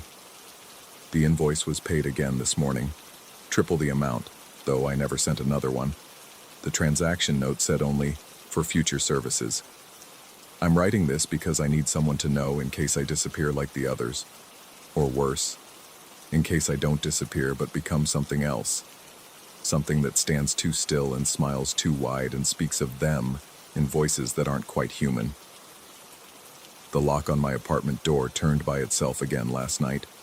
This time I didn't check it. I've learned that some doors are meant to stay closed, and some questions are better left unasked. But I know, with a certainty that sits like ice in my chest, that one night soon, that door will open, and when it does, I'll either run, or I'll finally understand what the light was trying to show me, what those boxes contain, and why they like silence. The worst part isn't the fear. It's the growing certainty that part of me wants to know. Part of me wants to open that door myself, to walk back to that house, to knock despite the warning. Because sometimes, late at night when the world is quiet and my lock starts to frost over, I can almost hear them calling. And their voices sound exactly like mine.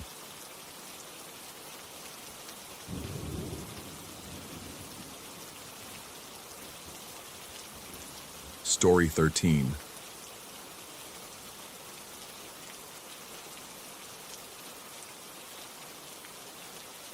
The first time I heard the voice, I was measuring the crown molding in what would become my study. The house on Gray Street had been a steel, a Queen Anne Victorian from 1910, all gingerbread trim and broken promises, waiting in Richmond's Churchill neighborhood like a patient spider. 3 stories of peeling paint and rotting wood that the realtor assured me had good bones. At 43 after the divorce, I needed something to pour myself into, something that would occupy my hands and exhaust my mind enough to sleep without pills. It was 2:12 a.m. according to the grandfather clock I'd inherited from my father, the only piece of furniture I'd brought to the empty house. The chime had just finished its hollow announcement when I heard footsteps on the main staircase. Not the settling of old wood or the complaint of century-old joists. These were deliberate, measured steps, each one pressing into the runner with purpose. Then the voice, clear as morning. "Elaine?" A man's voice, neither young nor old, carrying up from the first floor with the particular quality of someone who expected an answer. I stood frozen in the doorway, my tape measure suddenly feeling like a child's toy in my hand. Elaine? Closer now, perhaps halfway up the stairs. The rational part of my brain cataloged possibilities. Squatter, previous owner with a key, confused neighbor. But something in the voice's tone, intimate, Familiar, seeking, made my skin prickle with primitive warning. I forced myself to the landing, gripping the banister hard enough to feel splinters threatening through my work gloves. "She doesn't live here," I called down into the darkness. My voice cracked like a teenager's.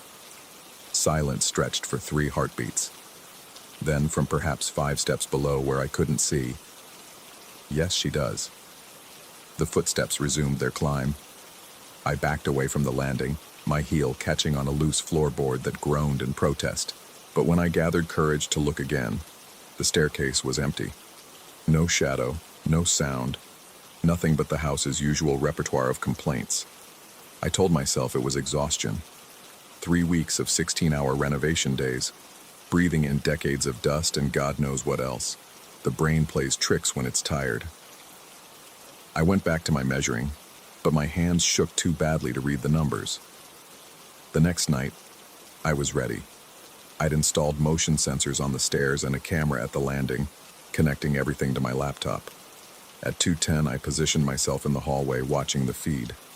At 2:12, the footsteps began again. The sensors didn't trigger. The camera showed an empty staircase, but I heard him clear as day. "Elaine?" This time I noticed something else. A smell rising with the voice. Not decay or mold, but something medicinal and sweet. Ether, maybe, or chloroform. The kind of smell that belonged in old hospitals or Victorian operating theaters. I started sleeping at a motel, returning only during daylight to work on the house.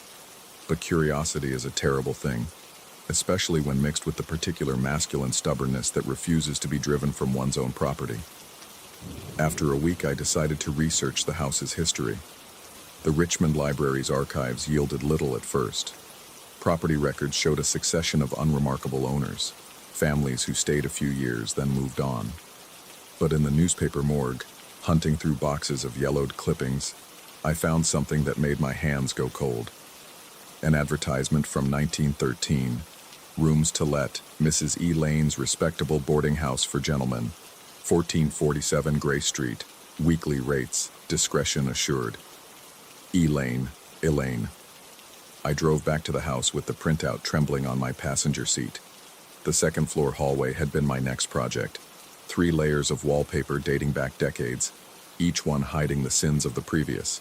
I'd been steaming it off in sections, revealing the original plaster beneath.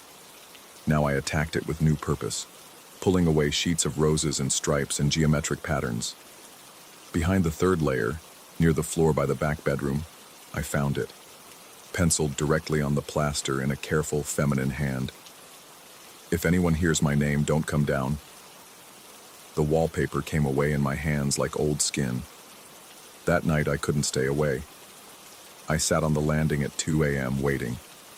The house seemed to hold its breath with me, every shadow deeper, every corner darker.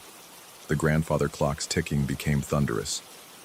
At 2:12, the footsteps began. But this time, something was different. There were 2 sets, one heavy, ascending, one light, descending. They met somewhere in the middle of the staircase. "Elaine?" The man's voice, urgent now. Then, for the first time, a woman's voice, barely a whisper. "Don't come up. Please, don't come up anymore." The medicinal smell was overwhelming, making my eyes water and my throat close. I pressed myself against the wall, certain that if I moved, if I made any sound, I would become part of whatever scene was replaying in the bones of this house. "You have to eat," the man's voice insisted. "You have to let me help you." "The others will hear," she whispered. "They'll know what you've done." "What I've done. What we've done, Elaine. What we've done together." The voices were moving now, circling each other on the stairs like dancers. I could hear fabric rustling, the creak of wood under shifting weight. The smell grew stronger, definitely chloroform, mixed with something else. Lavender. Old blood. I must have passed out. When I woke, dawn was breaking through the landing window, and my laptop showed 6:47 a.m. The house was silent except for the normal sounds of an old building waking up, pipes expanding, wood settling. But there was something in my hand, a brass key, tarnished black with age, with a paper tag attached by a piece of rotting string. The tag read, in the same careful handwriting as the wall, Room 3, do not disturb. I knew I should leave, pack my tools, hand the keys back to the realtor, forfeit my deposit, and never look back. But the key felt warm in my palm, almost pulse-like, and I found myself climbing to the third floor. The third floor had been servants' quarters originally, converted into small rooms when the house became a boarding establishment. I'd barely been up there. The stairs were treacherous, and the whole floor had a strange quality to it, as if the air was thicker, older, less willing to circulate. Room 3 was at the back, its door painted over so many times that the number was barely visible. The key turned easily, too easily, as if the lock had been waiting. Inside, the room was wrong. Not destroyed or damaged, wrong. The wallpaper was fresh, a pattern of cabbage roses that I'd just spent weeks removing from the second floor. A narrow bed with a brass frame sat against one wall, its covers turned down as if waiting for someone. A washstand with a porcelain basin and pitcher. A small table with an oil lamp, its wick trimmed and ready. But it was the smell that made me stagger. Chloroform so strong my vision blurred, and underneath it, that lavender and copper scent. On the small table beside the lamp was a doctor's bag, leather with tarnished brass clasps. Next to it, a piece of paper. I picked it up with numb fingers. It was a receipt from 1913 for medical services rendered. The patient's name was E. Lane. The doctor's name was scratched out, but the amount was clear. $50, an enormous sum for that time. The kind of money paid for services that couldn't be spoken of. Procedures done in back rooms and boarding houses where discretion was assured. Under the receipt was a photograph, a woman, young, pretty in that serious Victorian way, staring at the camera with eyes that seemed to look through me. On the back, in pencil, Mrs. E. Lane, 1913. Tell them I went to visit my sister in Petersburg. I heard the footsteps on the stairs again. Not from below this time, but coming up to the third floor. Heavy, purposeful, the tread of a man who knew exactly where he was going. The doorknob began to turn. I ran, down the narrow stairs, through the second floor, past the landing where I'd spent so many nights waiting. Behind me, I heard him calling, not questioning anymore, but demanding, "Elaine, I know you're here." I grabbed my laptop, my tools, anything I could carry, and fled to my truck. As I drove away, I looked back once. In the third floor window, room 3's window, a figure stood watching. Not the man. Her. She raised one hand, whether in warning or farewell, I couldn't tell. I never went back. The realtor was confused but willing to tear up the contract for a fee. The house went back on the market. I heard it sold quickly to a young couple from DC looking for a project, but I kept the key. I don't know why. It sits in my desk drawer, wrapped in cloth, still warm to the touch. Sometimes late at night, I unwrap it and hold it, and I can smell chloroform and lavender. Sometimes I hear her voice, just at the edge of hearing. Don't come down. I looked up the records. Later, Mrs. E. Lane disappeared in September 1913. The boarding house closed the same month. The doctor who signed that receipt, I found him too. Dr. William Marsh, who ran a quiet practice specializing in women's troubles and discreet medical services. He died in 1914, falling down the stairs of his own home at approximately 2 hours in the morning. The coroner ruled it accidental, noting only that the doctor had seemed distracted and unwell in his final weeks, often being heard talking to himself in empty rooms. The young couple who bought the house? They lasted 6 months. The listing is back up now. The price dropped by 30%. The realtor's description mentions charming period details and original architectural elements. It doesn't mention the way the stairs creak at 2:12 a.m., or the smell that rises from nowhere, or the woman's voice that whispers warnings that come too late. I drive by sometimes, never stopping, just slowing enough to look up at that third-floor window. Once I swear I saw her there, pressing her palm against the glass. Once I saw him too, standing behind her, his hand on her shoulder. The key grows warmer when I pass the house, pulsing like something alive. I've thought about throwing it away, but I know it would find its way back. Some doors, once opened, can never really be closed. Some voices once heard echo forever in the spaces between waking and sleep. And sometimes, in my new apartment across town, at 2:12 a.m., I hear footsteps in my hallway. Not his, hers, light, hesitant, pacing back and forth as if she's trying to decide whether to knock. I lie still, hardly breathing, remembering her warning. If anyone hears my name, don't come down. I never answer. I never call out.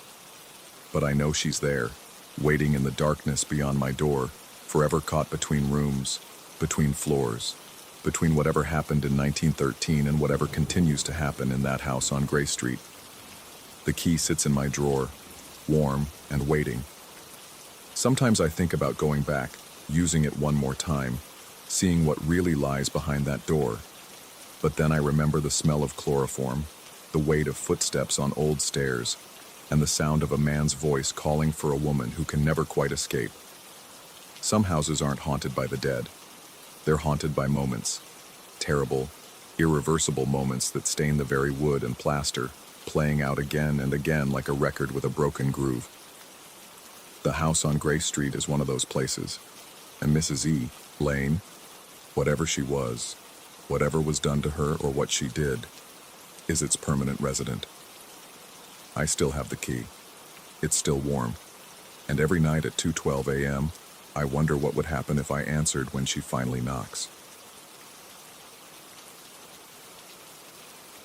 Story 14. The garden-level apartment in Chicago had seemed like such a steal. Now, 3 weeks into my lease, I understood why the previous tenant had broken his contract 4 months early. It started with the keys.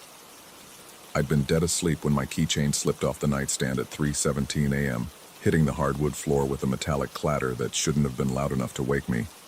But it wasn't the sound that jolted me upright. It was the laugh that followed, short, feminine, distinctly amused, like someone had just heard the punchline to a private joke. The sound came from directly outside my door, maybe 3 feet from where I lay frozen in bed. My apartment's entrance opened straight into a long, narrow hallway that ran the length of the building. Being garden level meant I was half underground, the windows at sidewalk height, the ceiling low enough that I could touch it without stretching. The hallway outside had no windows, just fluorescent lights that buzzed like dying insects and cast everything in a sickly yellow pallor. I crept to the door, avoiding the squeaky floorboard near the kitchen, and pressed my eye to the peephole. The fisheye lens distorted the empty hallway into a tunnel that seemed to stretch infinitely in both directions. Nothing moved. No shadows flickered. The laugh had cut off the instant I'd looked, as if someone had pressed pause on a recording. The next night, I tested it. At 3:23 a.m., I deliberately dropped a spoon. The laugh came immediately. Closer this time, pressed against the door itself. When I looked through the peephole, the hallway was empty, but I could smell something through the gap under the door. Perfume, cloying and floral, like gardenias left too long in a vase. I installed a camera the following week. Nothing fancy, just a wireless model I could monitor from my phone. I positioned it to capture the entire stretch of hallway outside my door. That night, I lay in bed with my phone propped on the pillow beside me, watching the grainy feed. At 3:31 a.m., I rattled my keys. The laugh came right on cue, but on my phone screen, the hallway remained empty. Then the audio distorted, the speaker crackling with static as if overwhelmed by input. Through the white noise, I heard it, the distinct click, click, click of high heels on linoleum growing louder, approaching my door. On the video feed, nothing. In my apartment, the footsteps stopped directly outside. The doorknob didn't turn, but I heard breathing. Slow, deliberate inhalations as if someone were trying to smell something through the crack. I stopped making noise between 3 and 4 a.m. For a week, the apartment fell silent during that cursed hour. I'd lie rigid in bed, barely breathing, watching the camera feed. Sometimes I'd catch movement in my peripheral vision, a shadow sliding across the gap under the door, gone when I looked directly at it. The smell of gardenias grew stronger each night, seeping through the ventilation until I'd wake up gagging on the sweetness. Then I found the lipstick. I'd been avoiding the peephole since installing the camera, relying on technology instead of my own eyes. But that morning, something made me look. There, on the outside of the peephole, was a perfect lip print in deep red, as if someone had pressed their mouth against the glass to listen better, or to whisper something through. The building manager claimed ignorance when I called. She suggested maybe teenagers were playing pranks, though she admitted she'd never seen any hanging around the garden-level units. The hallway, she reminded me, was monitored by security cameras. I could request the footage if I filed a formal complaint. I did. The footage showed nothing. Hours of empty hallway, broken only by my own comings and goings. Even the timestamp from when I'd installed my camera showed just me, alone, mounting the device while seemingly talking to no one. Watching myself on that grainy security footage, I looked insane, gesturing at empty air, flinching at nothing, my mouth moving in conversation with silence. The lipstick marks multiplied. Every few days a new print would appear, sometimes overlapping the old ones, creating a collage of pursed lips on the convex glass. I tried cleaning them, but they'd return overnight, fresh and wet-looking, as if just applied. The shade was always the same, a deep burgundy that looked black in certain lights. I stopped sleeping during the witching hour, started taking walks instead. Chicago at 3 a.m. was its own kind of purgatory. Empty streets swept by lake wind, the L rumbling somewhere in the distance, streetlights creating pools of orange safety between stretches of darkness. But even outside, I felt watched. Every reflective surface, store windows, car mirrors, puddles, seemed to hold a figure just out of focus, standing still while I walked past. One night I decided to conduct an experiment. I'd record from inside the apartment while triggering the laugh. At 3:33 a.m., I stood in my living room, camera rolling, and dropped my keys. The laugh came instantly, but this time it wasn't alone. There was a second voice underneath it, barely audible, a man's voice pleading. The words were muffled, distorted, but I made out fragments. Please, can't breathe. The walls. On the playback, my camera had captured something the naked eye missed. In the reflection on my television screen, a woman stood behind me. Tall, wearing what looked like a vintage dress, her face obscured by long, dark hair. She wasn't laughing. She was opening and closing her mouth rhythmically, as if practicing speech or trying to remember how to form words. When I turned around in the video, nothing was there, but the reflection persisted for 3 more seconds, before fading like smoke.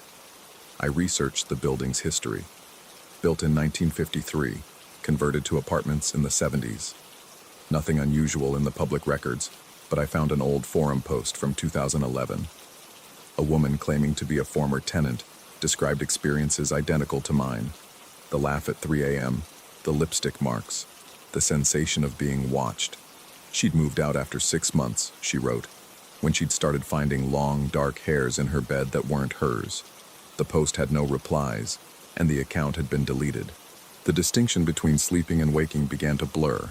I'd find myself standing at the peephole with no memory of getting out of bed, my eye pressed to the glass, staring at the empty hallway. Sometimes I'd be there for hours, according to my phone, though it felt like seconds. My lips would be numb afterward, tingling as if I'd been pressing them against something cold. I started recording myself sleeping. The footage was disturbing. Every night at 3 a.m., I'd sit up, eyes open but clearly unconscious, and walk to the door. I'd stand there swaying slightly, my hand on the knob but not turning it. My mouth would move as if in conversation, but no sound emerged. After exactly 1 hour, I'd return to bed, lie down in the same position, and remain still until morning. In one video, something else appeared. As I stood at the door in my unconscious state, a shadow passed underneath, but not from the hallway side. It came from inside my apartment, sliding out under the door as if something were leaving. The shadow had a distinctive shape, the silhouette of a woman in heels, stretched long and thin. I tried staying at a hotel, but at 3 a.m., I'd wake to find myself in the lobby, fully dressed, my car keys in hand. The night clerk said I'd walked past her without responding to her questions, my eyes fixed on something she couldn't see. She'd thought I was sleepwalking until I'd gotten in my car and driven away with disturbing precision. Back in the apartment, things escalated. The laughs became constant during the witching hour, a chorus of them, all slightly off sync. The lipstick marks spread from the peephole to the door itself, then to my windows, even appearing on my bathroom mirror. Always lips, never faces. Sometimes I'd find them on my own skin, perfect prints on my forearms, my neck, places I couldn't have reached myself. I set up more cameras, covering every angle of the apartment. What they captured defied explanation. In the footage, I'd see myself in multiple places simultaneously, standing at the door while also lying in bed, sitting at the kitchen table while also looking out the window. All versions of me moved independently, going about different activities, occasionally passing through each other like ghosts. The woman appeared more frequently in reflections. She was always behind me, no matter which way I turned. Her face remained hidden, but her posture suggested anticipation, like someone waiting for permission to speak. In the mirror, I'd sometimes see her lips moving in sync with mine, forming words I wasn't saying. I found a journal I didn't remember buying, filled with my handwriting. The entries were dated from before I'd moved in, describing experiences in the apartment I hadn't had yet. According to the journal, I'd been living here for years, documenting the same events over and over. The keys, the laugh, the lipstick, the woman. Each cycle ended the same way, with an entry that simply read, "She's inside now." The building manager called, concerned. She said I'd been leaving her voicemails at 3 a.m. every night for weeks, but I only spoke in whispers, and she couldn't understand what I was saying. When she played one back for me, I heard my voice, but underneath it was the woman's laugh, and underneath that, the man's pleading. All three sounds came from my throat simultaneously. I stopped distinguishing between what happened at night and what happened during the day. Time folded in on itself. I'd be making breakfast, then suddenly it was 3 a.m., and I was standing at the peephole. I'd be at work, then instantly in my bed, watching shadows play across the ceiling. The woman in the reflections grew clearer. She looked like me, or I looked like her. It was becoming hard to tell. Last night, or maybe tonight, the timeline has become negotiable. I didn't drop anything at 3 a.m. The laugh came anyway from inside the apartment, from my own throat. I walked to the mirror and saw her clearly for the first time. She was standing where I stood wearing my face, but her expression was one I'd never made. A mixture of triumph and terrible hunger. I reached out to touch the glass and she reached back. Our fingers met at the surface and I felt the cold seep through, traveling up my arm like injection. She smiled with my mouth, and I understood. She'd never been outside the door. She'd been waiting inside all along, inside the walls, inside the mirrors, inside the spaces between seconds at 3 a.m. The previous tenant hadn't broken his lease. He'd never left. He was the voice under the laugh, the shadow under the door, the reflection that lingered too long. And before him, another and another, stretching back to when the building was new and the walls were still learning how to hold their shape. I write this now, or maybe I wrote it weeks ago, or maybe I'm still writing it. The journal contains this story already, in my handwriting, dated tomorrow. The woman watches from every surface, patient as wallpaper. At 3 a.m., we'll trade places again, or maybe we already have. The lipstick marks on the peephole aren't meant to listen better. They're kisses goodbye from everyone who's tried to leave. I hear keys dropping somewhere in the building, followed by a new laugh. Confused, frightened, male. Someone else has moved into a garden-level unit. The cycle continues, or maybe it never started, or maybe it's always been happening. Time doesn't work right here, in the spaces between walls, in the reflection behind reflections. I should warn him, but when I try to leave my apartment, I find myself at the peephole instead, my lips pressed against the glass, leaving marks in a shade of burgundy that looks black in certain lights. The woman stands behind me, or I stand behind her, or we're the same person separated by a thickness of silver and glass. The building settles around us with a sound like laughter, like pleading, like the click of heels on linoleum walking toward a door that's already open, has always been open, will never close. At 3 a.m. tomorrow, which might be yesterday, I'll drop my keys again, or maybe someone else will, someone who thinks they've just moved into a steal of an apartment, not knowing they've already been here for years, writing in journals they don't remember buying, leaving lipstick marks in shades they've never worn, laughing at jokes only the walls understand. The woman at 3 doesn't come from outside. She's always been waiting in the room where you already are.